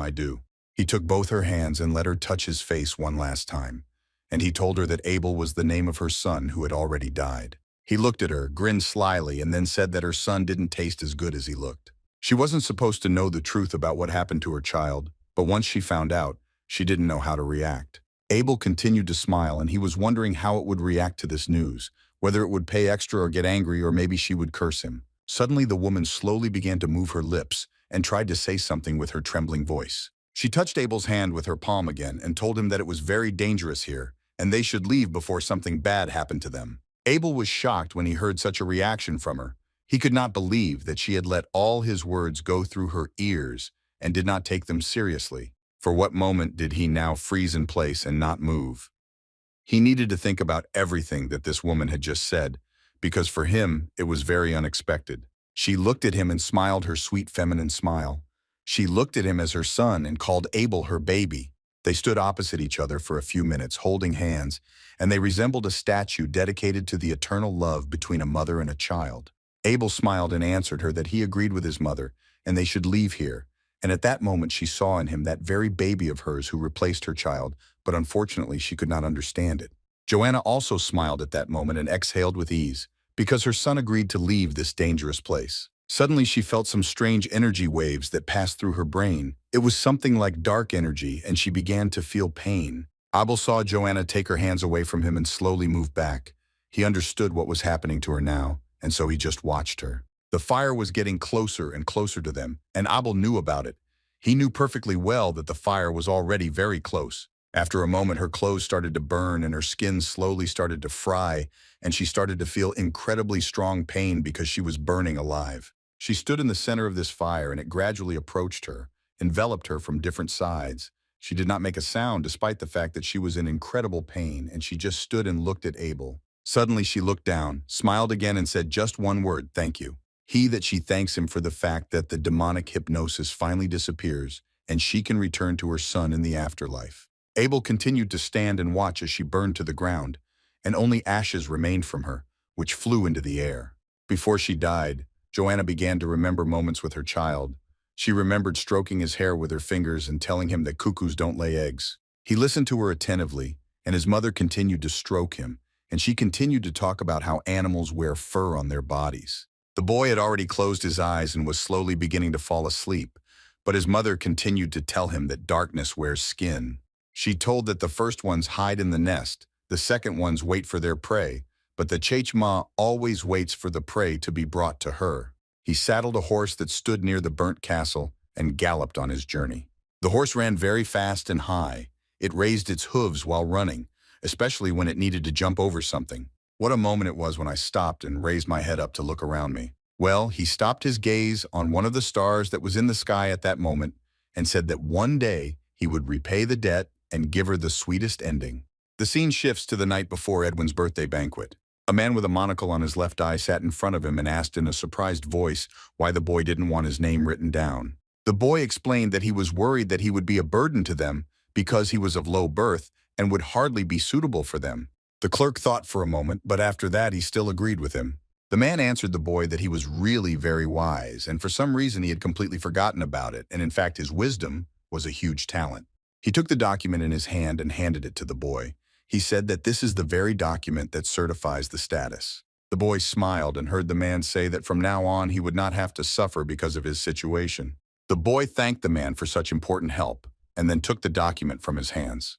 The man stood up from his desk and said that he felt like this was their last meeting and that they would hardly ever see each other again. The boy smiled and answered in a sly voice that there was no point in putting off such events for a long time. If something had to happen now, then let it happen. After that, he picked up the sharp pen with which the scribe had just signed the document for him. The men did not understand what was happening. He looked at the boy in surprise and tried to find out from him what was going on and what he was going to do with this pen now. Well, the boy thrust the feather into his neck with all his might and cut his carotid artery, after which the man died instantly. His body continued to convulse for a few more seconds, and the muscles inside his body contracted in pain. The boy came to the table and said that there was no need to postpone their farewells, and they could do it right now, so he decided to kill him. The boy looked at the dead body of this man again and made sure that he was definitely dead, and after he was absolutely sure of this, he said the last phrase to him, "Goodbye, Campbell." He took the document in his hands and thought about what he needed to do next, and whether he should go to Salif or whether he could go to some other place. He was faced with a choice of where to go next because the northeast of Loxolem is divided into several territories, and the first of these territories is called Sakart. And this land of barbarians is a place full of unrest which is located beyond the sea because there is barren land there. And the second place he could go to is Loxolem, the land of God. But after the death of the Lord, the ruling vassals became more disorderly. Fugitive farmers, criminals, and traders flocked to the abandoned lands that were in this area and built their city there. The guard stood near the central gate and held a spear in his hands. He sighed heavily and said that he was very tired of this work. He was a city guard in the city of Splifa and guarded the central gate. Suddenly he noticed that someone was approaching the castle. It seemed strange to him because usually at such a time there is no one near the central gate, and most likely it was some traveler. A boy with white hair appeared in front of him, and he had a black hood on his head that covered his face. The boy greeted the guard. The guard immediately stood in a guard position to show the news of this city that he was doing his job well, and at that moment, he thought that this guy looked very young and came here himself. He began to look at him carefully and noticed that this guy had come across a road full of wild animals and robbers, and it was a very dangerous road. The guard looked at the road that this guy was driving on, and he felt terrified just from the sight of this road. The guard asked this guy who he was, where he came from, and what was the purpose of his visit to this city. And the guy answered that he was a student of Campbell Latvin and his teacher sent him here to meet with a merchant. The guard was shocked that this guy was speaking in very complex, difficult sentences, and he didn't understand some words. But suddenly, the boy handed him a document in which everything was said, and the guard could see everything with his own eyes. The guard took this document in his hands and began to examine it carefully. He asked what it was, and the stranger replied that it was a document certifying his status that the teacher had written for him. The guard answered the guy that he saw this document, but the problem was that he couldn't read and he didn't understand how he should act correctly in this situation. The guard pretended that he was reading the document despite the fact that he did not know the letters, and after that he gave the document back to the boy and said that I am all right here. But before handing over the document, he still noticed something very strange on the paper of this document. He saw a dark red blood stain on the edge of the document and thought it might be dried dark red ink.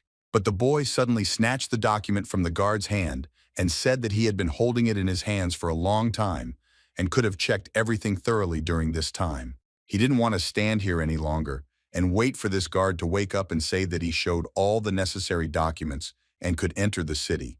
But the guard told him to stop and not go anywhere.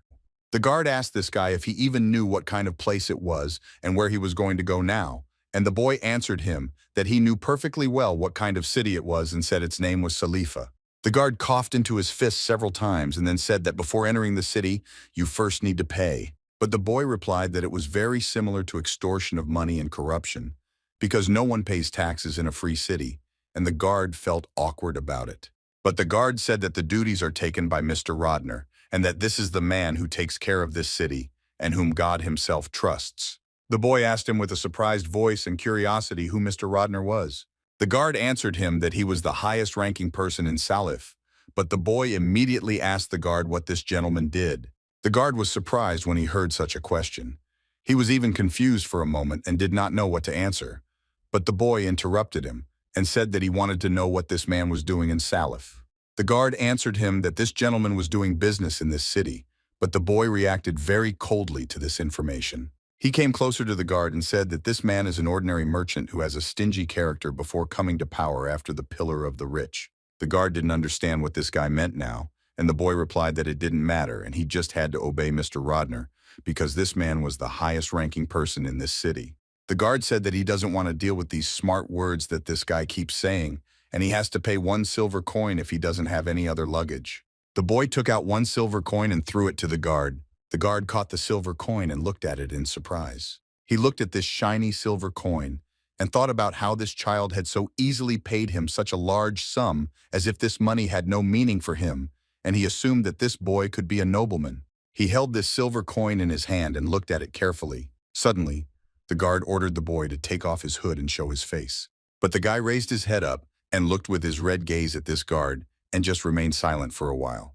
The guard began shouting at him in an indignant voice that he should stop immediately and take off his hood. But the boy refused to do this, and argued his actions by saying that he had a very ugly face and it might be unpleasant for him to see it. The guard said that it was up to him to judge whether he would be pleased to see the ugly face or not.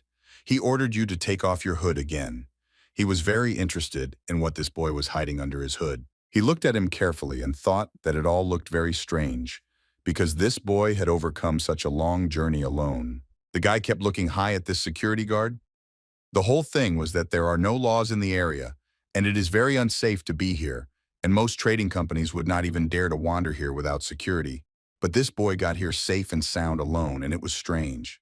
The guard remembered the bloodstain that was on the document that he showed him. The guard asked the guy again to remind him where he was from and what he was doing here. The guy began to slowly move his lips and whisper something, but the guard could not understand what exactly this man was saying. Suddenly, the guard heard this guy saying that he was now quite full and did not feel hungry, but he did not understand why this boy was saying all this. He turned his head towards the gate again and said that over the last few days he had hunted many. The boy started telling about how he had a feast in the castle and also had a snack on the way here, but the guard still didn't understand why he was telling all this. The boy said that the smell was disgusting but bearable, and people don't think so about him, but in fact he is very patient. The guard asked him what all this meant and why he was telling him all this. The boy finally took off his hood and showed his face to the guard. He said that it meant that he had no intention of harming some pathetic soldier in front of this shabby entrance. After this, the boy said that now he was starting to change his mind, and if the guard himself was asking for a conflict, then he simply would have no other choice. And at that moment the guard flew away from fear.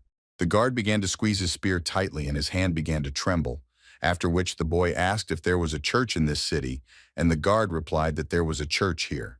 The boy looked at him again with his red eyes and replied that it was very good that there was a church in this city. After that, he touched the face of this guard with his palm, and the guard began to beg for mercy and begged this boy to stop. But he did not stop and continued to hold this guard by the head and perform his ritual. When he held this guard by the head, the guard immediately began to tell him the whole truth about the fact that real monsters live in this city. He listened attentively as the guard explained that the monster lived in the mountains 3 days' journey from here, and sometimes monks went down into themselves for the bare necessities. He removed his hand and thought that he couldn't believe that he would have to keep an eye on things hidden in the mountains. He ordered the guard to immediately tell him everything he knew about this place. The guard began to tell him everything he knew about this place. Absolutely all the information that he knew. The guy thanked the city guard and said that he was very polite and kind to him, but the guard did not understand how to react. But all this is the situation that just happened to him. The guard took it upon himself to tell this man that he seemed to have lost his memory for a moment, and the stranger replied that the guard told him that he needed to guard a trust that was inflating prices, and the guard replied that he remembered about it and the Antler Hotel was especially popular, so that one needed to be very careful there. The guard still scratched his head and thought that this was all very strange, but nevertheless he opened the gates and allowed this man to pass into the city. The guy didn't waste any time and rode into town on his horse. He thought about what the guard told him while he was in harm's way. He thought about the Thor Trading Company and its owner Rodner, and he couldn't believe that the city was still called free. In fact, Salifa was not a very big coastal city, but nevertheless, there was everything you need for life, for a very good life if you have money. Near one of the taverns stood a red-haired guy and swept his leaves with a broom. Most likely he worked in this tavern. Yes, suddenly this guy heard that someone was approaching him from behind and he became wary. He did not turn around to look at this man and immediately began to tell him the prices for renting a room in his hotel. But suddenly the stranger asked him what the cost would be for a horse and the guy was surprised. He turned his head back and saw a stranger in a black cloak who jumped off his horse and asked if there was a stable in this hotel. For some reason, the red-haired guy was so surprised when he heard that this gentleman had arrived with a horse that he didn't even know what to answer him right away and just looked at this horse. After he had looked at the horse carefully, he bowed and said that 3 pennies, including feed, would be the cost of keeping the horse. The stranger dropped him a few coins and said he would take a bath before he ate, and asked him to keep the rest of the coins as a tip for his hospitality. The hotel worker was shocked when he saw a silver coin in front of his eyes. He had never seen anyone give him so many tips before. He escorted the guest to his room and after that said that the rest in his hotel would be of the highest level. The guy continued to hold the coin in his hands and was afraid of dropping it or losing it somewhere. He showed the guest a tub of water that was in his room and said that there was hot water there. Don't update his room. A girl appeared who said, "Gentleman, that his bath is ready." He replied that he would do it himself. He didn't need her, so she could be free, and asked her to leave the room. But the girl became embarrassed and said in a trembling voice that she had to wash it herself and that it was her job. The guy in love looked at her and thought that now it became clear to him why he cost more than the room. He realized that the price of his room in this hotel included the cost of service. He looked at her for a few seconds and tried to examine her from different sides and then asked if he was really her first. After all, she was still shaking with fear. She continued to look at him with embarrassment, and her cheeks were red with shame all this time, and she admitted that he was her first client. He didn't answer after hearing this, and just turned his head to the side and looked at the candle that was behind him. He asked her what her name was, and she bowed before them, after which she said her name was Marone. He didn't hear what she said to her. She spoke very quietly, and so he yelled at her again and asked her name. After that, she said her name, Marone, louder. But after he finally heard her hunger, his expression changed, and he showed her his face, and he looked like a little boy. He started laughing and said that her name meant idiot, and that made him laugh a lot. But after that, he still ordered her to go out and leave this room because he did not need her services. But she couldn't just leave like that, and when he started to chase her away, she became scared. She remembered how the owner hit her on the cheek with his palm and said that she should use this chance to lose her virginity, and he looks like a rich man, so he will most likely pay a lot of money for someone like her. But he wasn't interested in all of this, and he just turned around and started looking around his room in this hotel. She understood that she couldn't miss her chance and had to do something to make him leave her in the room and with him. She noticed his dress and said that this gentleman had a very dirty coat and she could take it off and help clean it. Suddenly, she looked down at his cloak and saw that it was very heavily stained with blood at the bottom and asked him if he had been hunting someone on the way here. She was shaking all over and fiddling with her fingers at that moment. She said that the color of the cloak was dark and almost nothing was visible on it, but there was still a lot of dirt left. He looked at her and smiled. He thought she was being quite nice and said that his coat was actually very dirty. He said that it turns out that he needs new dresses. And at that moment, she was happy because she finally managed to somehow start a mutual dialogue with him and that she could help him. He threw his coat at her and ordered her to throw it away and go buy a new coat, and she looked at him at that moment and smiled. The cloak landed right on her head and she couldn't see anything and tried to take it off. He said that she should buy something waterproof and that she could keep the change from the raincoat. After that, he threw silver coins on the floor. This money was more than enough to buy a cloak. He ordered her to go get the cloak right now, but she suddenly asked him to wait. She took the cloak off her head and looked at him in surprise. It's already late, because he pushed her out of his room and closed the door. When she opened her eyes, she saw that the door in front of her was already closed, and she was in the corridor that she received the money, and they won't scold her. Salifa is a rich coastal city, and a large trading company has taken over the city, and now everything here works by their rules. The gentleman from this company smiled and thought about how little he had gone through to end up in this place. Suddenly, an assistant came to him and told the gentleman that this tree contains the transactions that took place over the past month. He asked in a surprised voice what it was and why sell the skin at such a price. He couldn't believe that his servant just gave them the skin and didn't take anything in return. But suddenly, he felt some smell, and for a moment he froze in place and did not move. He asked his servant if he had just farted because it smelled very bad, but the servant said that the smell came from the fish, and they had a lot of fish this year. They went out onto the bridge that connected the piers of the ship, and the gentleman said that this shit smelled disgusting, and he heard that it was such a rarity on land that this could not be a question. Suddenly the smell became even stronger and began to stink even more, and he felt sick. But the servant said that a guest had come to see him. He said that he had come to meet Mr. Sorrent, the assistant to the owner of this organization.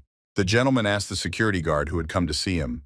The security guard looked at him silently and simply held the door with his hand. He looked at this guest in surprise and waited until this man entered the office to examine him carefully. He asked his guard again who he was, but the guard said he didn't know what kind of person he was. The gentleman scolded his guard for not checking the guy and not fulfilling his obligations, but at that moment the boy in the hood asked for forgiveness for such an unexpected visit. He came closer to the gentleman and greeted him, and everyone in the room looked closely at this boy. The guy in the hood said he would apologize again for his rudeness, but he brought a letter from Campbell Lutvin. The attentive gentleman looked at this white-haired guy and thought that he was an educated fellow, and for the first time in a long time, he saw a person with common sense.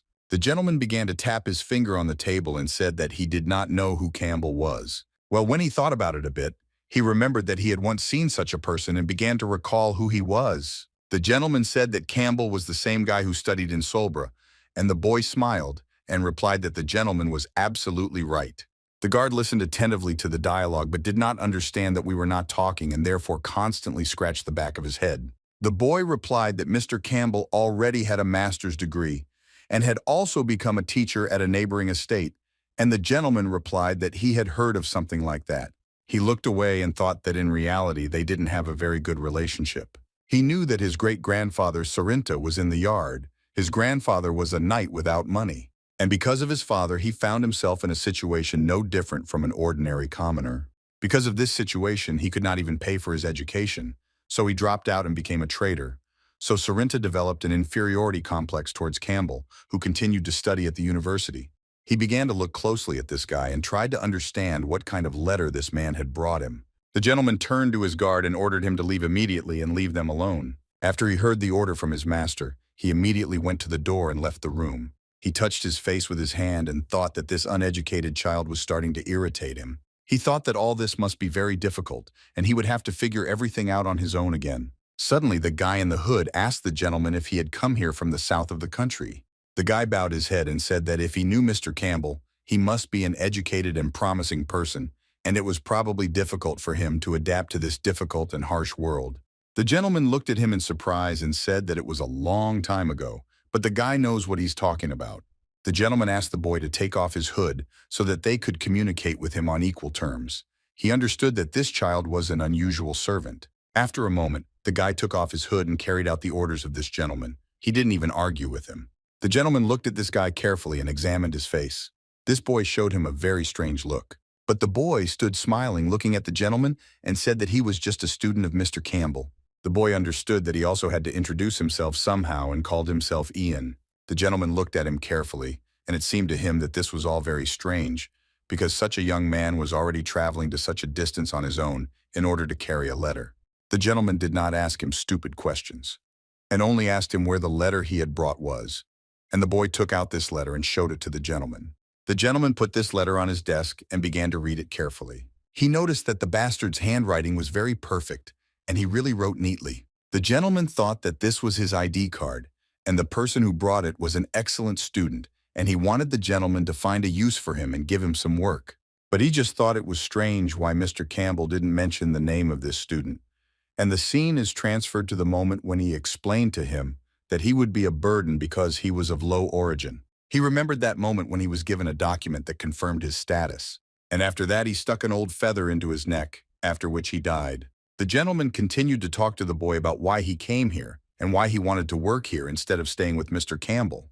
The guy thought for a moment and then replied that he was afraid that it might seem a bit presumptuous. The gentleman did not quite understand what the boy meant, but he did not interrupt him and continued to listen to his answer. The guy continued to stand silently, and at that moment he seemed to be thinking up an answer to this question. Suddenly the boy told the gentleman that he saw no future if he worked with Mr. Campbell.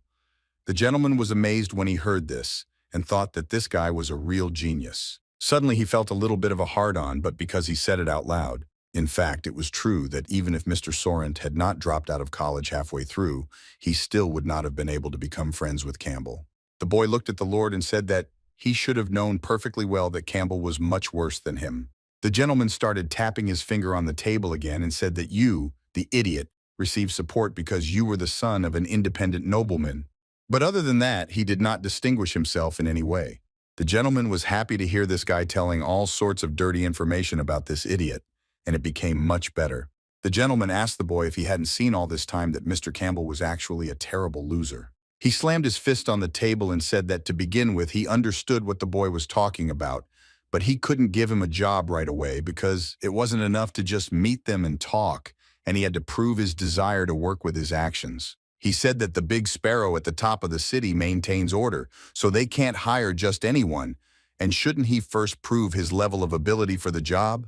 The boy smiled when he heard that he had to show his abilities, but nevertheless asked what exactly was required of him. The gentleman raised his index finger up and said that everything needs to be done completely differently. See if you act the way Campbell taught you, you won't be able to do business. He started laughing very maliciously and said that in fact literate people would be welcome in this city, but he couldn't pass up the opportunity to make fun of this child. Ian asked what exactly the results were required of him, but the gentleman replied that he would have to take care of that himself and figure out how to prove that he deserved the job. The boy said that in that case he didn't want to waste time and wanted to start doing it immediately. After that, he turned around and asked the Lord if he could leave. The gentleman looked out the window and told the boy that he could begin the task. At that moment, the gentleman again sighed and felt a terrible smell. It was the same smell of fish that he had felt at the beginning. From that moment on, he had a new name that he used in this city, Ian. He needed to prove that he could work at this job. He went to the hotel where he had booked a room. The girl couldn't keep up with all the orders that were being placed with her across the field, and she started getting angry. In her head, she cursed all these idiots who didn't understand that she was the only one here. There are a lot of them here. But suddenly she noticed the greenhouse worker who quietly approached her and asked what they were having for dinner today. She replied that there would be no soup for today and put a plate on the table for him. This soup looked terrible. He looked at the soup for a few seconds and realized that it looked absolutely unappetizing. He didn't like the fact that he would be eating this terrible food for dinner and threw 4 bronze coins on the table and said that he wanted to eat something tasty. She took the money he gave her and hid it in her pocket. After that, she decided that she would communicate with him more politely. I asked him to choose between chicken and pork or fish, and the guy thought for a moment about what he wanted to eat more. He chose pork, and literally 20 minutes later, she brought him a meat pie. She smiled sweetly and laughed and said that she really hoped that he would like the taste of this pie and that he would be happy with this food. The guy reluctantly picked up a fork and began to examine the pie. Judging by its appearance, it seemed that he wasn't particularly hungry. He looked down, and at that moment, he heard someone turn to him and ask if he had a meat pie on the table. The guy didn't answer, but the man continued to talk to him and said that in order to eat the local pie, he had to give him a silver coin. Ian continued to pick at the pie with his fork and didn't respond to the man. Well, after a moment, he smiled and looked at him because he had a brilliant idea in his head. He took this meat pie and gave it to this man who apparently really wanted to try it. At that moment, the man started to feel those when he smelled this pie, asked if this stranger really just wanted to give him this pie, and the guy answered that he just doesn't like fried meat. He sat and watched this hungry man eat the pie he had just been given. The man ate the pie very quickly, leaving only a few crumbs on the plate. Then he asked the young man what brought him there, and by the way he spoke, he determined that he was not the escaped farmer. He looked more like a knight or a monk. Youth replied that he had come to court to find work in a trading company. The man was surprised that he really had acquaintances there, and the young man said that he met with Mr. Sorrent. After these words, the man was very surprised. The young man asked the man about Sorrentum. He also came here from another country, and why is he disliked for his arrogant attitude? The man answered because he is a boor who only knows how to suck up to people. In fact, Rodner did not start the trading company alone. Bad money drives out good money. Was that really true? The man said that he would like him to do something about the stench of rotten fish, although he doubts that this smart guy can solve anything himself. This is exactly how things are in Salif. According to this fisherman, the sea was controlled by the barbarians. The land was controlled by robbers. So even if the catch was good, it was not possible to take the fish to individual cities. The fisherman said that he had heard that there was almost no fish to be found on land, but here there was more than enough of it. And it is because of all this that they, the fishermen, have to suffer, and only Gavin benefits from this. The young man wondered who Gavin was. The fisherman replied that it was his friend. He didn't know what he was doing, but his fish always lasted a long time. No matter how much he asked him, he wouldn't tell his secret. That is why the trading company buys fish from him at a higher price. The young man was a little surprised. The fisherman continued to talk about how herring has a lot of fat, so it goes bad very quickly and they have to salt it. But salt is an expensive thing. According to fisherman Gavin, they definitely use a different method, and it is not salting at all. The young man asked, because he was curious where this fisherman lived. He answered that it was near the mouth of the river. The fisherman coughed and said that he would not tell him this just like that because he wanted to get money for it. And he thought that this guy wasn't a complete idiot. So he asked him what he wanted from him. He thought that maybe he could ask for a lot and then he could lower the price. But the fisherman asked for 5 silver coins. He counted out 5 coins and extended his hand. The fisherman couldn't even imagine that he would be able to just get such a large amount of money for him. The fisherman looked at everyone he knew in this tavern and thought that money was above all else for him. Therefore, he did not doubt, quickly answered that Gadwin lives in a hut on the east bank of the river mouth. As soon as he told, he immediately left. The fisherman ran out of the tavern so quickly that the others in the tavern could not miss such luck. They immediately went out to follow him. It was clear that today they would have to remove the corpse. Yunusa thought what kind of idiots you have to be to exchange such sums in front of the beggars. It was clear that they had no fear at all. The fisherman couldn't get far. The guy in the tavern caught up with him and beat him until he gave them all the money. And when they took the money from this fisherman, they decided that they needed to get into the young man's room and take everything he had. One told the other he would give him his share. He only had to open the door to enter the guy's room. It wasn't the first time he did this, so he wasn't in a hurry. He needed to do it quietly and unnoticed. After some time, the lock of this room was opened, and this one slowly began to block the door. When the door opened, they saw that same young man in front of them. He stood and looked at them. It seemed that he had been waiting for them for a long time. Immediately after this, a loud crash was heard in the hotel, which woke up the others. Goda's hotel opened his eyes and did not understand what was happening. He was angry at these idiots. After all, he always told them to behave quietly. He couldn't even imagine what was going on there. The young man stood and looked at his sword with his huge, fiery red eyes. His face, head, and things were all covered in blood. There was blood everywhere, and the room he was in was also covered in blood. The guys who came to rob him were lying on the floor in a pool of blood. Yunus thought that he was so happy because they were so confident in their powers, and it seemed that they could fight him back, but they were not opponents for him. He thought if he ate them all now, then rumors would spread, and he still needed to get to the monastery that was nearby. After thinking for a bit, he decided that he had a great idea and he could do something really fun. The next morning, when the guests of this hotel woke up and started to leave their rooms, they were in shock. The fuss began in the game. It was unclear what was happening, why everyone woke up so early. When the guests saw this bloody mess, they were in shock. Many were scared and some couldn't even say a word. The owner of this hotel, when he saw these things, decided to immediately report to Lord Rodner. Already in the trading company, Big Sparrow in the owner's office, there was a report that 5 people had died. 2 of them were workers and another was a carpenter. The rest were apparently escaped robbers. The owner said that they were unlikely to be important people, and they didn't even know each other, so he wasn't too worried. The person who reported said that according to witnesses, the man who lived in that room received a large sum of money at dinner. The owner wanted to know why these people died. He was told that they could assume that reckless guys planned an attack, and they must have been killed right away. He wanted to know who killed them. The man who brought these things said that no one saw the killer's face. He wore a hood the whole time. When Sorendam heard about the man in the hood, he remembered the young man who came to him with a letter. It was impossible, he thought, but all the facts said that it was him. The owner asked if anyone knew this person. Suddenly, the owner was informed that the criminal had come forward to confess, and the heralds blared about it everywhere. People on the street talked only about this crime. Some asked others if they had heard anything about the murder in the hotel.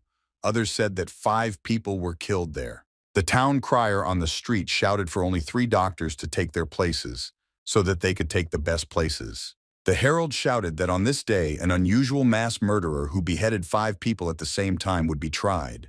And most importantly, they shouted that his name was Gavin, and they found out about it when they interrogated him. When he was asked why he killed these 5, he turned his head, lowered it, and was silent for a long time. Then he said that he had to do it because the light told him to. Everyone didn't understand what the light meant and wanted to get an answer to this question, but Gavin couldn't explain anything to them. On the night of the murder of 5 people in the hotel, someone knocked on Gavin's door very late. It was the same man in the hood who was talked about and who was previously considered a murderer. Gavin clearly remembered that someone had immobilized him in his sleep, but at the same time he saw everything clearly. And the most important thing, he understood perfectly, but could not move his body. The hooded man who stood in front of him took off his cape and looked at him with huge blue eyes.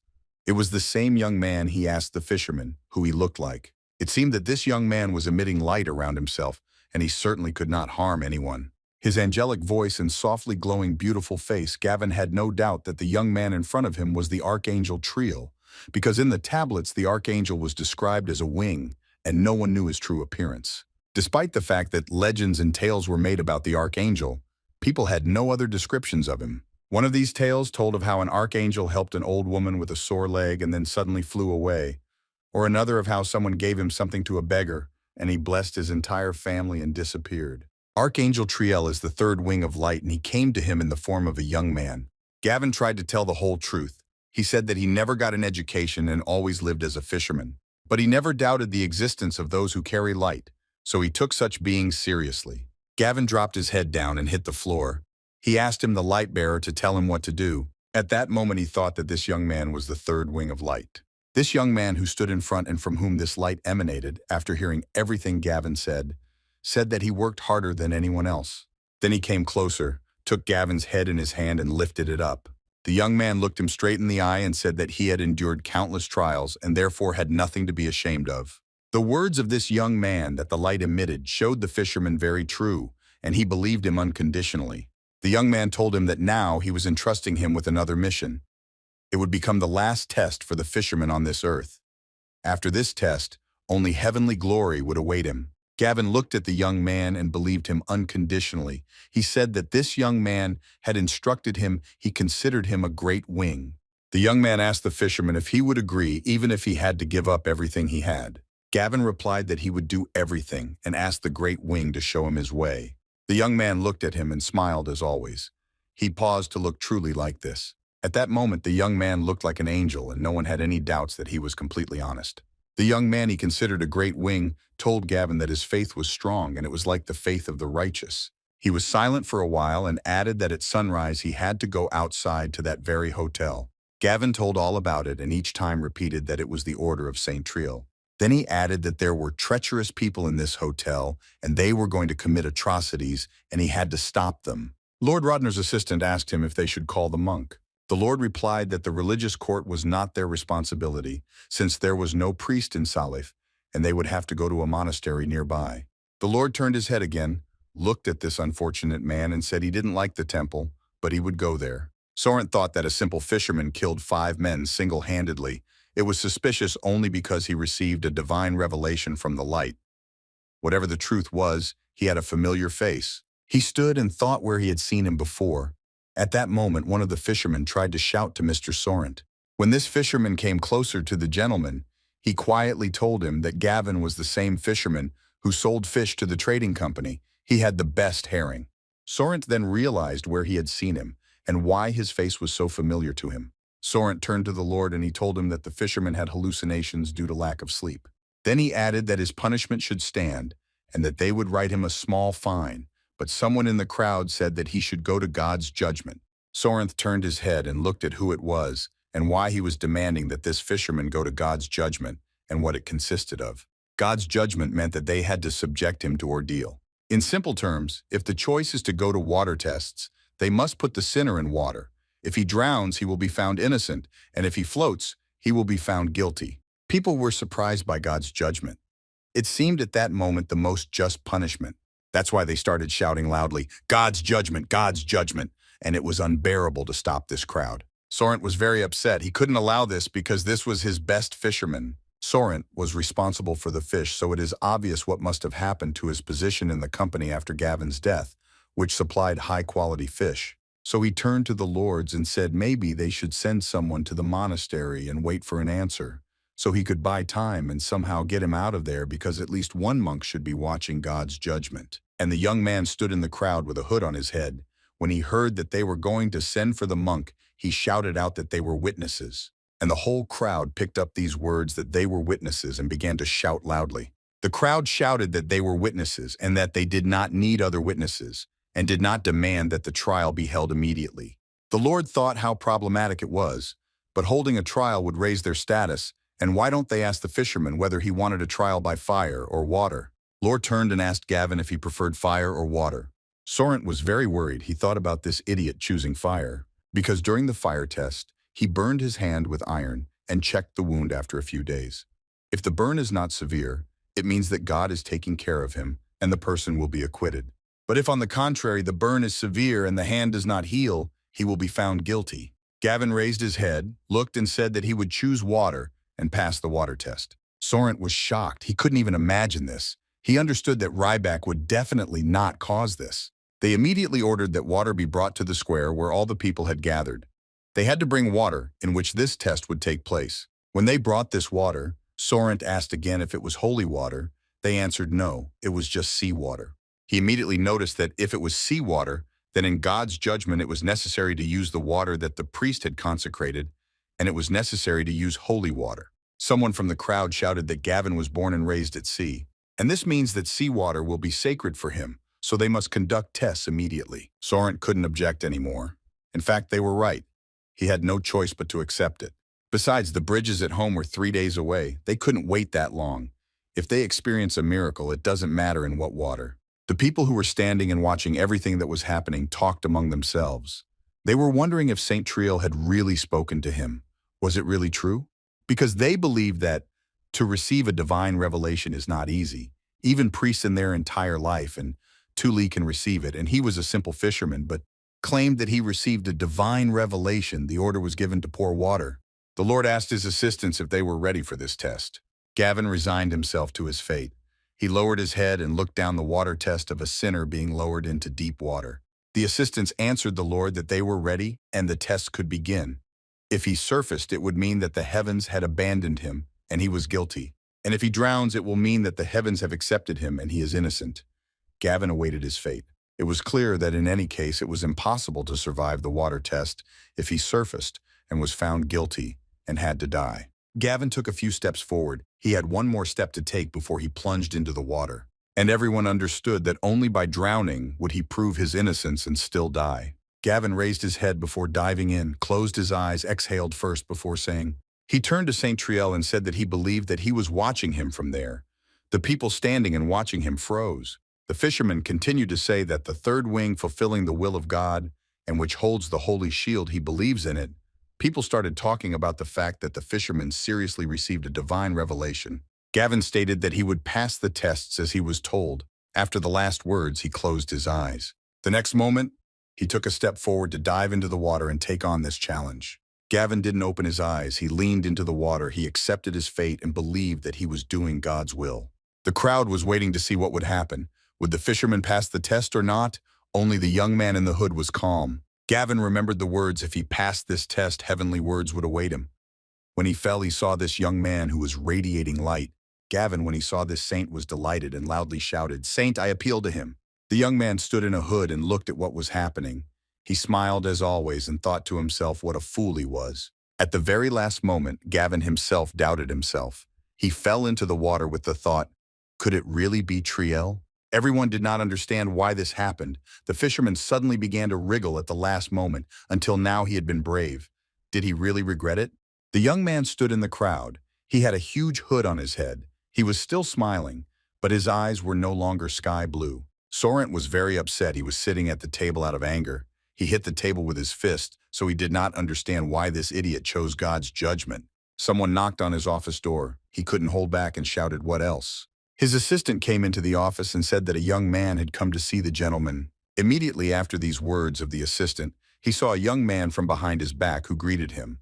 This young man, as always, was smiling. Sorrent kept silent. He thought that this guy was really getting on his nerves. So he shouted, who allowed him to come in without permission, and Uno replied that he himself told him to come back when he achieved results. Sorrent asked the guy again what he had found out and what useful information he could tell him. The young man said that he now knew how Gavin stored his fish. Sorrent. When I heard about this, I was very surprised because none of them could find out this secret for a long time. So the gentleman asked the young man what he had said. The young man, as always, looked and smiled. In the hotel where this tragedy took place, the owner ordered the maids to clean everything up and stood there hurrying them up. One of the maids was in such a hurry that she accidentally knocked over a bucket of water. The owner shouted at her that she was an idiot, and what had she done? He turned his head away from her so as not to get upset because she was not only stupid but also clumsy. The girl thought that usually in such situations he scolds him more, which means he was in a good mood today. The owner of the hotel was only thinking that it was all over because they could find out that he was with those 5 at the same time. Everyone who was connected with the crime died, so he should be safe. The owner of the hotel understood that he didn't even have to worry now. This fisherman had passed God's judgment. Down had died for nothing. He went into the goods, but by God's order, and got rid of the thugs by bursting into the room. If you think about it, there was someone else living in this room because the fisherman couldn't handle these 5. The hotel owner thought something was wrong, but it had nothing to do with the guest. Suddenly, the owner turned around and shouted at the girl so that she got scared. He wanted to know where this guest was, and he also asked if he liked her. The girl answered the owner that no, he didn't really like her. The owner smiled and said that she was an idiot, but in reality, he believed that no one could like her at all. He thought that she would become much more attractive if she washed herself and ordered her to go wash herself.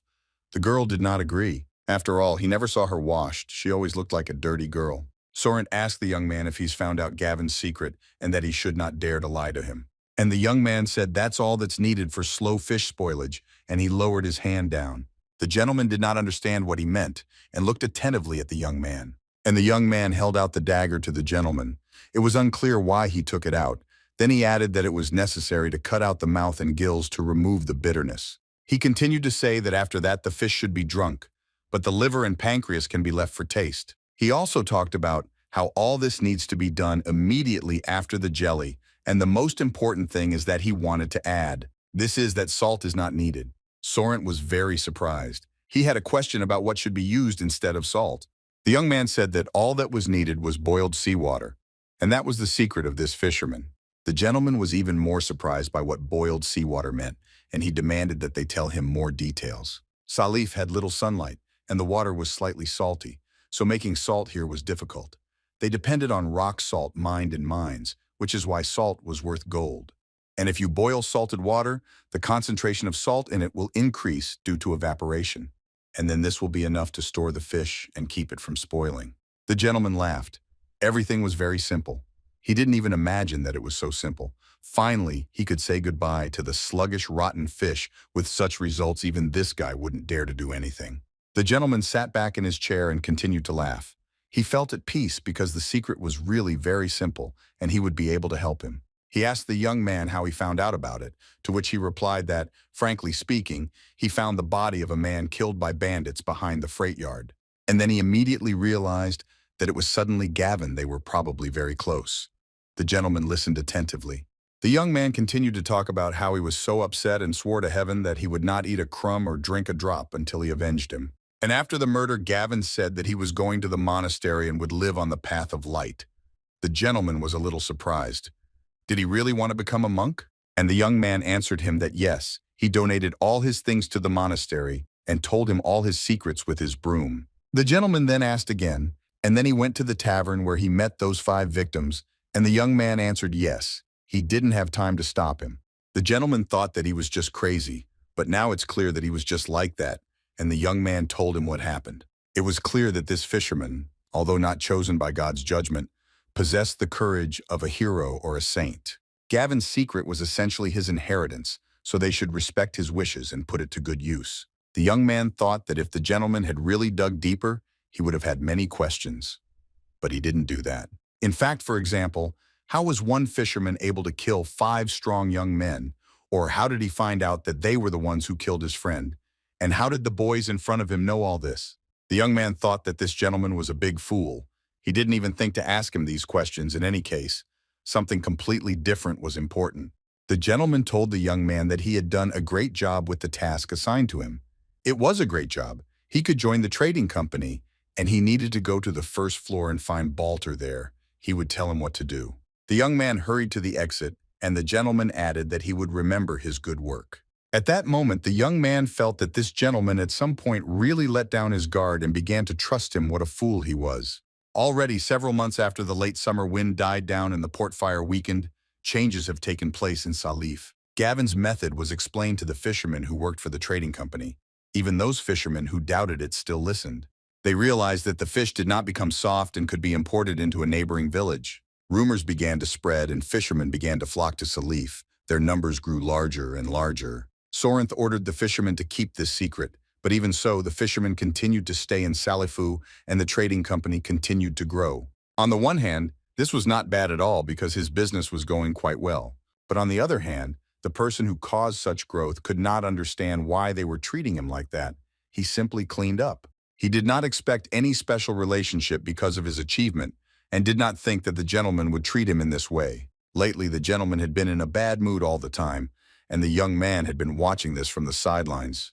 Mr. Sorrent clearly looked irritated and seemed dissatisfied with absolutely everything. The young man asked why the gentleman was so aggressive today, to which he was told that it was because the salt from forming had not yet arrived.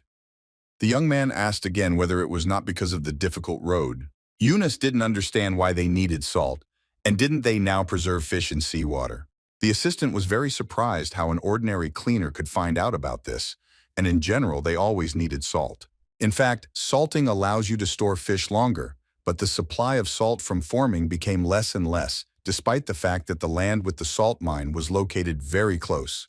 The residents of Salif, including the trading company Big Varobi, were heavily dependent on the salt mine.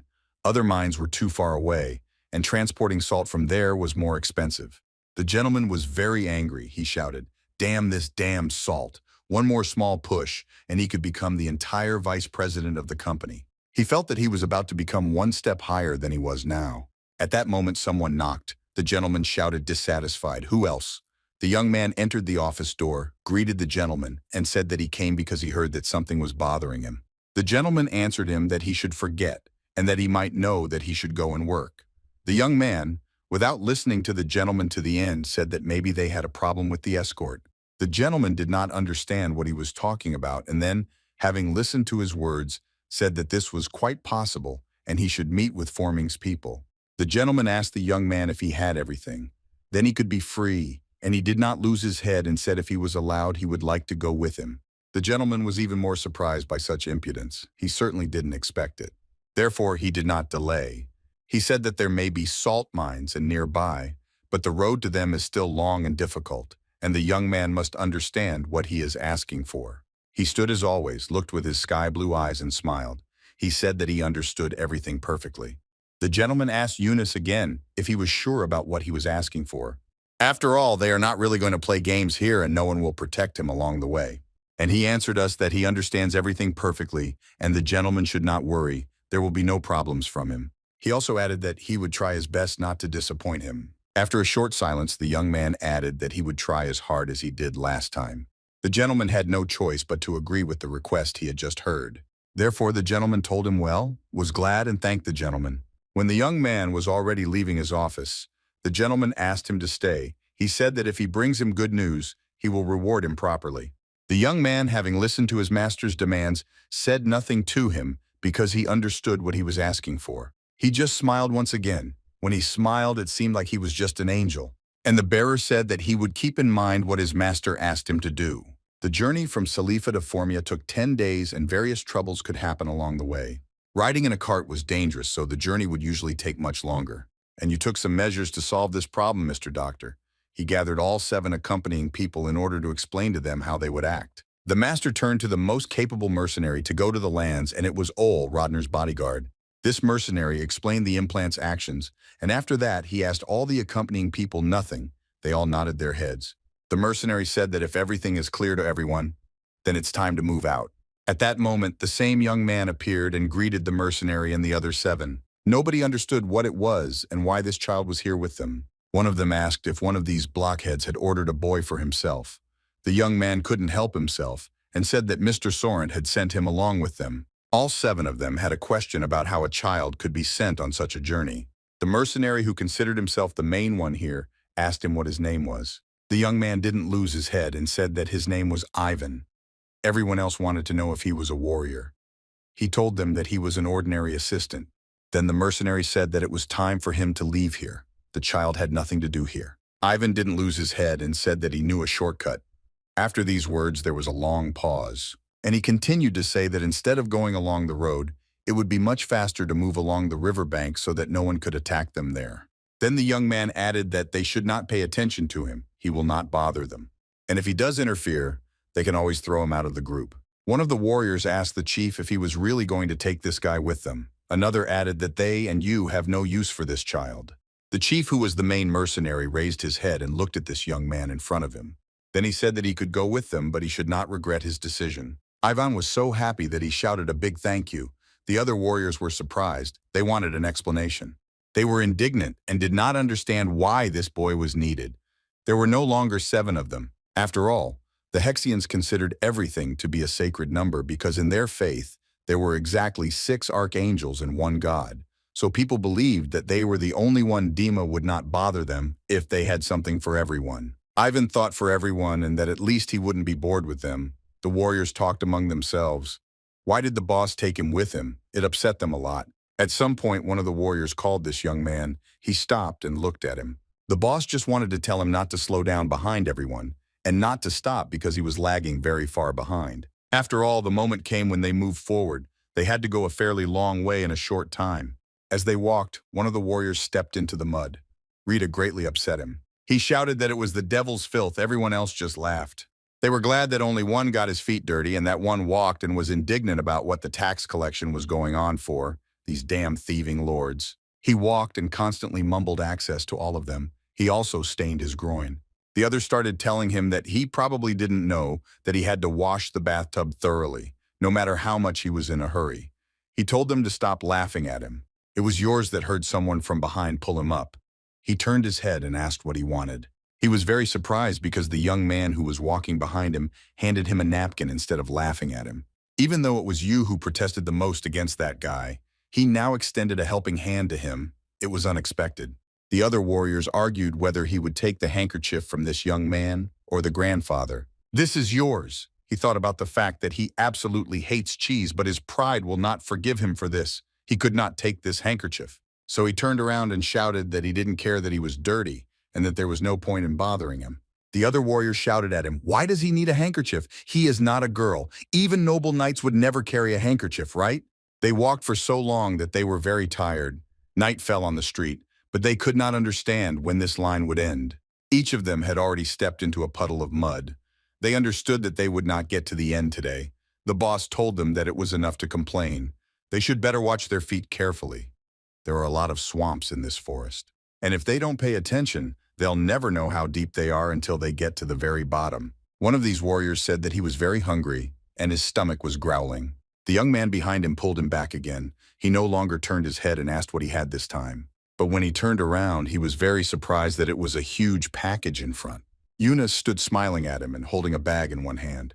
He held out this package and said that these were dried dates. Then the young man asked if he wanted to try some. The other warriors, when they heard the word dates, immediately turned around and told their comrade that if he didn't want to eat them, then let him give them to them. But he said that he really wanted to because he was hungry as a wolf. The young man said that he had a lot of them, and there should be enough dates for them all. The warriors pounced and began to eat. One said that he had not eaten them for a long time, but in childhood he simply adored dates. Another said that it was extremely difficult for ordinary people to get them, so he did not eat them at all. In fact, the warriors were so hungry that we could eat everything they made. Then they turned and looked at the young man, and then at their boss and moved on. Ivan, as always, was beaming with his smile. It seemed that everything was always fine with him, and he lived a carefree life. One of the callers said that he has a face like a young lord, but in such a situation he holds up well, and asked if he knows how to handle a sword. The young man answered that he does not, but he is very smart. Someone asked him if he could write and if he could read. The young man replied that his skills were far from ideal. He wanted to know what it meant whether he could read or not. Then he replied that he could read. Now it was clear to them why the gentleman had chosen him. He also likes to read books. Of course, it is not safe to work as a scientist. But still notice this: when it comes to money, he would prefer to be on the side of the Lord. The young man said that this is a very interesting idea. The warrior added that he should think for himself, that there are constant wars in the world, and they should represent one of the sides. Lords in such a situation every time expand the ranks of their army, and they don't pay as much as they do in the army. The young man asked why they stayed in Salif then.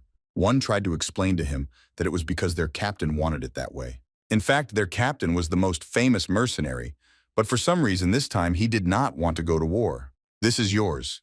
He said that he himself was interested in why they were stuck in this place. The captain told them to stop talking. The soldier replied that with his skills, he would be welcome everywhere they needed to complete the task and then get out of this boring hole. The captain stopped and ordered his soldiers to shut up because he had already told them about this. The most talkative warrior immediately fell silent, as if he had not said anything before. The warrior said that usually the chief is a very kind person, but when they raise this issue, he gets angry. He told his subordinate to shut up again, otherwise he will start earning money now. The rest supported the captain. They told their comrade to shut up, otherwise he would make him angry. Ivan thought that he was much colder than he thought it was boring for him. Then he thought that let it be so anyway. Very soon it will become very fun. They walked along the river. It was already night, and the moon was shining brightly on them. One of these guys said that he couldn't believe that they decided to make camp in this forest. He was wondering what would happen if they were attacked by wild animals. Another thing he was told was that there was nothing to be done. He would have to accept the possible risks. They themselves had chosen the shortcut. The third one said that they had enough of chattering and that they should have already organized a normal fire. The guys hurried behind the firewood. The captain said when they settled down near the fire that they could start eating what they had taken with them for dinner. Everyone agreed. One of these guys said that just looking at this herring made him want to vomit. He had dried fish in his hands. Another said that this is why he took dried meat with him, because it was impossible to eat this fish. He was asked if he was really going to eat meat on a fish day. The angel of restraint would be disappointed in him. One of them said that he didn't want to eat this herring at all. The other one answered that he would definitely be punished for this. Everyone turned to the young man and asked him why he wasn't eating anything. Ivan then added that he didn't take anything with him for dinner. The guy he treated to dates said that he didn't understand how you could take dates with you and forget about dinner. Then it's yours, he added, that he now understands why this guy is so thin, and the only one who did not give in to this young man's smile was the captain. The captain handed him a small piece and said that he could at least eat this. The warrior who was sitting next to the young man told the captain that he did not understand what he was doing. The young man got angry because he didn't expect such a turn of events. Ivan said, "Captain, thank you that he is okay." Captain told him to take it because there are still 5 days of travel ahead. Ivan said that there was no need. He really had something to eat. All the other warriors began to discuss among themselves that now they looked like real assholes. One of the soldiers told the other to stop worrying because he knew very well that the captain had a weakness for children his age. The captain added that he should take it because he was going to replenish supplies on the way back anyway. One of them started talking about how, by the way, asshole, maybe they didn't lose anything at all. Maybe they just stole those who were supposed to deliver the cargo to Salif. They discussed among themselves when they could most likely go to Sakarta with her.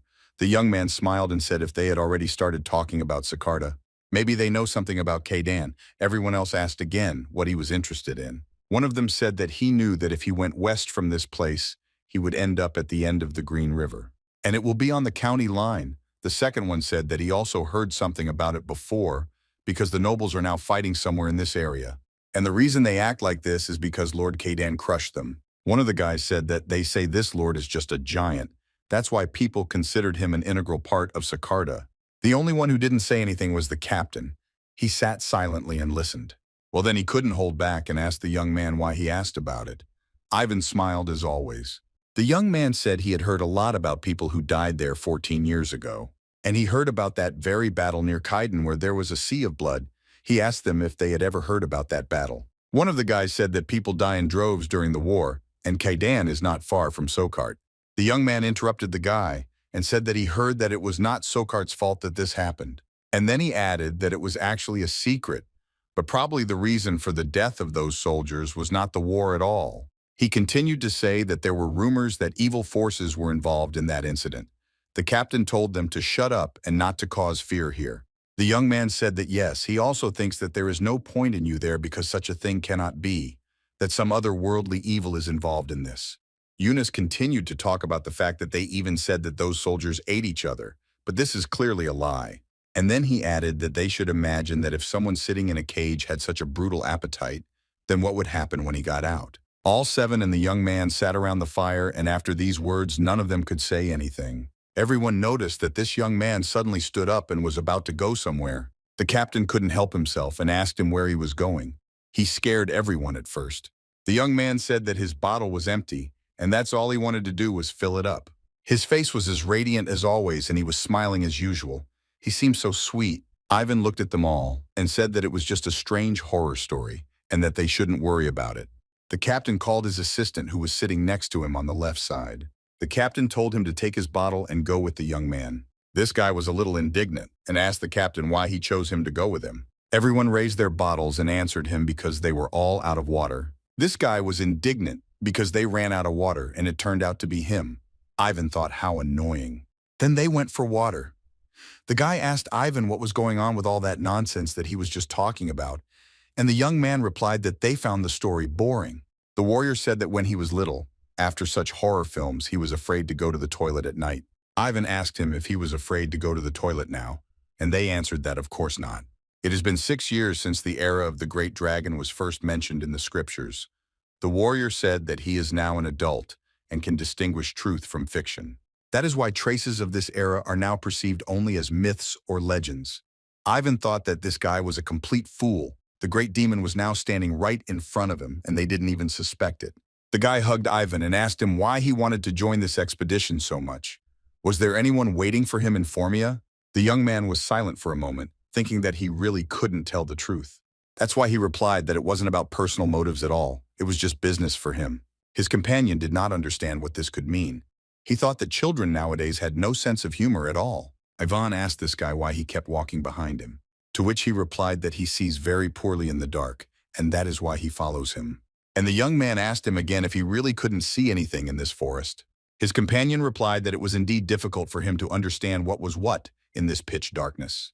Then the young man told him that he just thought he was scared. His companion got very angry and started shouting, "Does he really think he can be scared?" He started talking about how he doesn't underestimate him at all, because he's wrong if he thinks that he's the same as the other mercenaries and he hasn't seen their bosses in action yet. The young man asked his companion if he was talking about Raoul, to which he told him not to dare call him by name. After all, their commander is different from the others, and only among them they call him that. They think that he used to be a nobleman. Ivan asked again if they really thought he could be a nobleman. His companion answered that they knew nothing about him, and he hadn't told them anything about himself. But judging by the way he handles a sword and generally behaves in public, one can conclude that he is from the nobility. And then he added that none of them knew why the captain was there, but he must have had a reason, and not everyone had decided not to ask him about it. Ivan thought that they had some kind of amazing loyalty. The fellow traveler asked again if he had really just laughed at them. At that moment, the young man asked, by the way, he hadn't seen anything at all just now, to which his fellow traveler replied that he had already told him that he couldn't see anything in the dark, so why ask again? And then he added that the doctor said that this was a feature of his body and that he needed to eat more vegetables, but this sounds like a charlatan's excuse. Then he asked why the young man stood up. Yvonne answered him that the stream was right in front of them. They had already arrived. The warrior told the young man to fill half of the bottles, after all. It wasn't for nothing that he went with him and handed him the bottles. Then he stopped and fell silent. He stood silently for a while without moving, then told him to wait a minute. He took a few steps forward and asked the guy why he couldn't hear the sound of running water, why he couldn't hear anything at all. Ivan, at that moment, when he asked this question, answered him that he does not hear any flow of water because it is not here. The man did not understand what he meant and asked the young man again, but Ivan saw something and extended his hand towards him. Ivan looked at this guy with his fiery red eyes and explained to him that the swamp is also water, and then pushed him. His fellow traveler started screaming for him to help him, and the young man poured out only one thing, that he didn't rip his heart out first. And then the young man said that he was a mercenary and shouldn't be so frivolous with his weapon. And now, thanks to him, he has a souvenir. It was clear how the swamp had completely drawn this mercenary into its nets. Yvonne returned alone. Everyone asked why they were taking so long. The young man told them to forgive him for making them wait. But all the other mercenaries wanted to know why he was alone and where their man was. The young man was very surprised and asked what they didn't mean. Then he said, "Hasn't he come yet?" Everyone asked again, "Hasn't he been supposed to come with him?" The guy replied that they had indeed been walking together for some time, but had not been able to find the stream, so they had split up. It was surprising to everyone that they split up because, in fact, a mercenary was sent to follow this guy. The captain said that their comrade could hardly see anything in the dark, and he knew this very well. So he asked the guy again if he had really decided to go into the thicket alone. Ivan answered them. Were they really that upset about this? And he thought to himself that the captain was a smart guy. And then he said that he now understood why their comrade continued to walk behind his back the whole time they were walking together. At some point, the young man said that he asked his companion if anything had scared him, and he became very angry. After which he said that he would go further himself and headed into the thicket before he could say anything. His friends understood that he had an unbearable character. They knew that sooner or later he would get into trouble because of him. The captain said that they needed to go to the train, and so he ordered everyone to split into pairs. They took torches and went. He told some to go up the steep slope and others to move in the direction where their comrade had gone. The captain told the young man that in this situation, the young man next to him should understand that he so wanted to watch him. The captain ordered everyone to take a torch. In the forest there could be wolves, so you need to be careful, and in no case get separated. Ivan thought that he wouldn't be able to get some food now. He needed to be restrained and not give himself away. He showed how they walked, then he showed where they stopped and split up to go and find a stream. The captain looked around and didn't notice anything suspicious, but he still didn't like this guy. There was something strange about him. At some point, he even caught himself thinking that either he was making a mountain out of a molehill. Either this guy is not as simple as he seems at first glance and he is not so nice. The first two returned. The captain asked them if they had found it. The guys replied that they hadn't.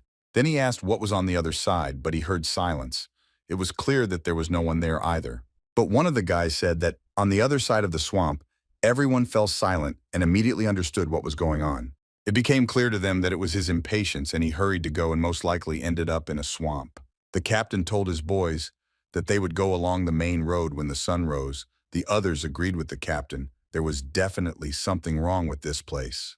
The captain replied that he completely understood them and shared their point of view, so they should sit until the morning. But if they change their route, they may meet bandits there. They need to be on guard. The captain said that he was the first to take over the night shift and everyone else could gather strength because they would need it. The others thanked their captain and said that they should be woken up if he got tired and then they would relieve him. It was very strange these mercenaries set up camp and fell asleep peacefully where their comrade disappeared. He couldn't understand whether they trusted their captain so much that they were ready to listen to him without reservation. The captain asked the young man why he wasn't sleeping. Ivan didn't even understand how he knew that he wasn't sleeping. So the young man said that he was interested in something. The captain asked what it was. Then the young man asked the captain if he really was a knight. The captain did not want to answer this question. He lowered his head down and began to look at the fire that burned in front of him, and the young man looked at the captain. She was silent for a bit longer. Capital said that this guy would finally fall asleep. He would need strength for tomorrow. Despite their worries, they did not encounter any robbers. The road was really not easy, but it directly connected the villages with each other. They continued to move towards their intended goal. They had very little left. The young man walked, and at some point the captain told him to be careful and watch him. Ivan couldn't figure out exactly whether his question made him more insistent or not, but the only thing he noticed was that the captain was now addressing him directly. However, he felt the captain moving away from him while watching his every step. After some time, he was asked whether he was tired or not, considering him to be very young. The young man noticed that there was a man in front of him. On their way, they met many different people, from farmers and traders, imprisoned priests, and even nobles. And sometimes, like this time, I met a completely crazy old man who kept repeating the same word, repent. It seemed that he could not say anything except the word repent. He looked somewhere into the distance and constantly repeated. The mercenaries started talking among themselves that Ida was some kind of crazy old man, to which their captain told them to leave him, that you won't meet some kind of people in this world. There are those who tell everyone about repentance, but if there are those who prefer to distance themselves from the noisy crowd. In fact, the captain knew that the problem was not this at all. The young man asked the mercenary whether sinners who are having fun usually do not appear during some disasters. Then he added that he heard that such sinners who repent become more numerous where some tragedy has occurred. One of the mercenaries asked the captain if that old man had come, but the captain interrupted him and said that he didn't care. But from the expression on his face, he was far from indifferent. He cared very much. They saw a city in the distance and many more people who were walking from this city and who were repeating the same words. This time it wasn't a crazy old man. It was a man who said that while Lesha was away, the holy judgment would soon overtake them all. They kept saying that the beginning and the end would merge into one. The mercenaries didn't understand what they were talking about. The young man replied that they meant that death is the end of life. And the epigram that participates quotes the order of Jolio the captain, having heard his knowledge, began to suspect him even more. Captain asked the young man to fill in here where he learned to read and where he got such knowledge from. Ivan smiled as always and looked at the captain. His eyes, as always, were sky blue. He said that he had never spoken on this topic. The captain wanted to find out at least some information from him. Ivan answered him, it seems he's going to maybe they should look for shelter. The captain thought again and ordered his assistants to look around and find a place for a landing. They found a small wooden house in front of them. They knocked on the door. They needed a roof over their heads. The people asked who was there. Then they replied that they were just travelers who wanted to wait with them before the rain. They were ready to pay them if they kindly allowed their team to stay with them. The mercenaries were surprised that their captain was really going to pay for this shack.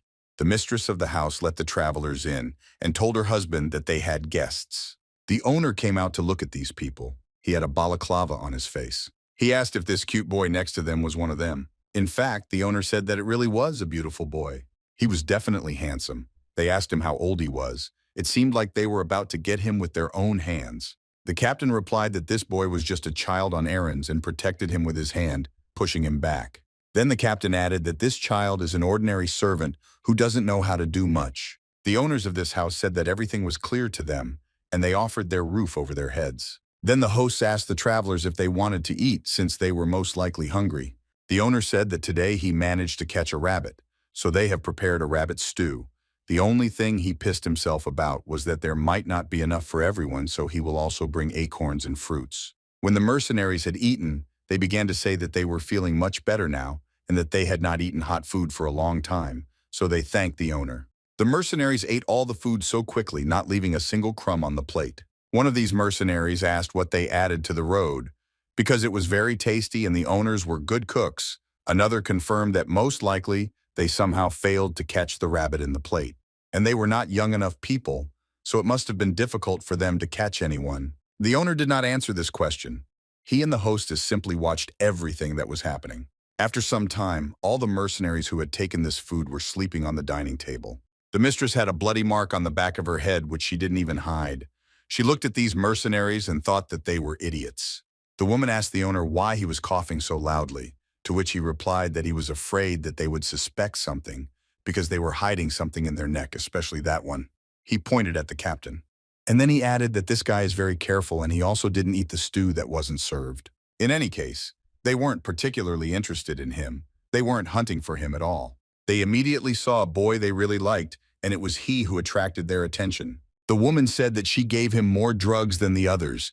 They had to give her the cart that they stole from the people at the entrance to the village. If everything had happened inside the village, she would have kept the luggage. The woman told her friend to forget about it. Now they had something else to deal with. She thought this place would last longer, but it's a plague. The man asked her again if it was really the plague. She said that yes, something was happening in the city right now. She didn't know how to explain it, but something was really going on in the city of Formia.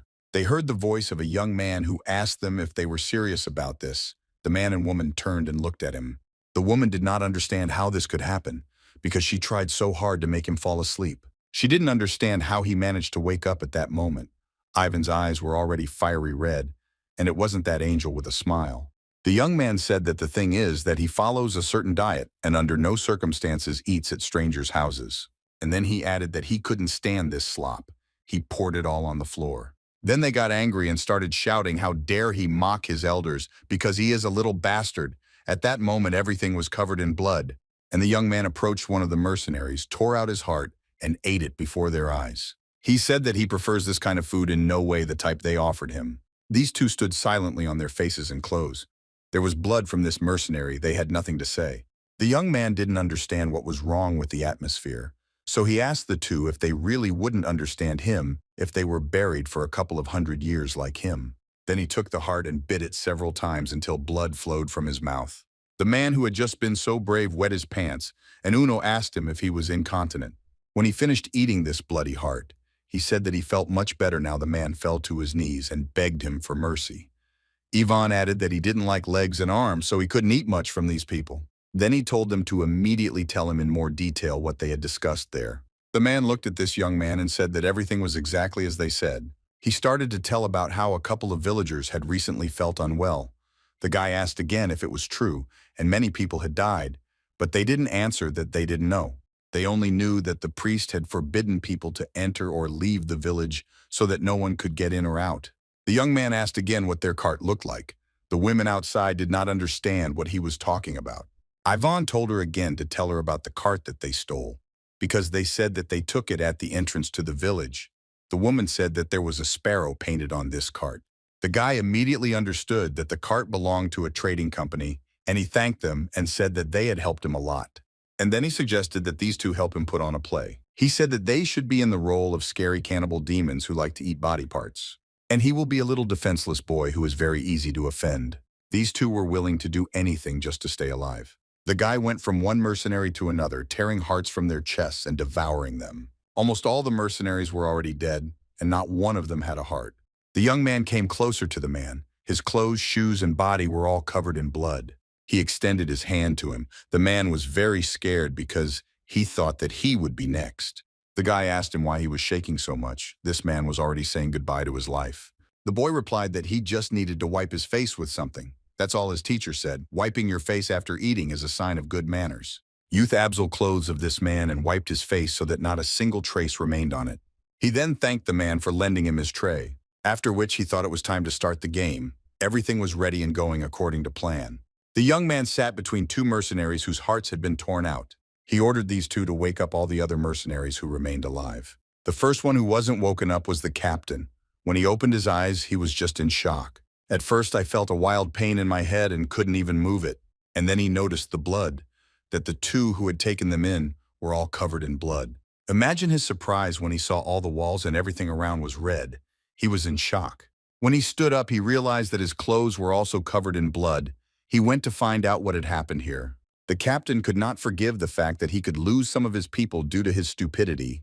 He was very angry. He called his warriors by name. He asked for one of them to wake up, but it was all useless. Two of them opened their eyes and their heads hurt just like the captain's. One of them didn't understand why he collapsed on the floor after eating. The captain was trying to wake up the rest of his mercenaries. When he touched the shoulder of one of them, he thought that he was just fast asleep.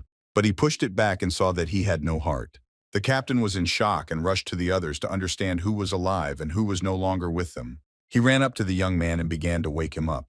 He opened his eyes slightly. He still looked sleepy. Ivan started talking about how he had a severe headache and looked very surprised when he saw blood around him.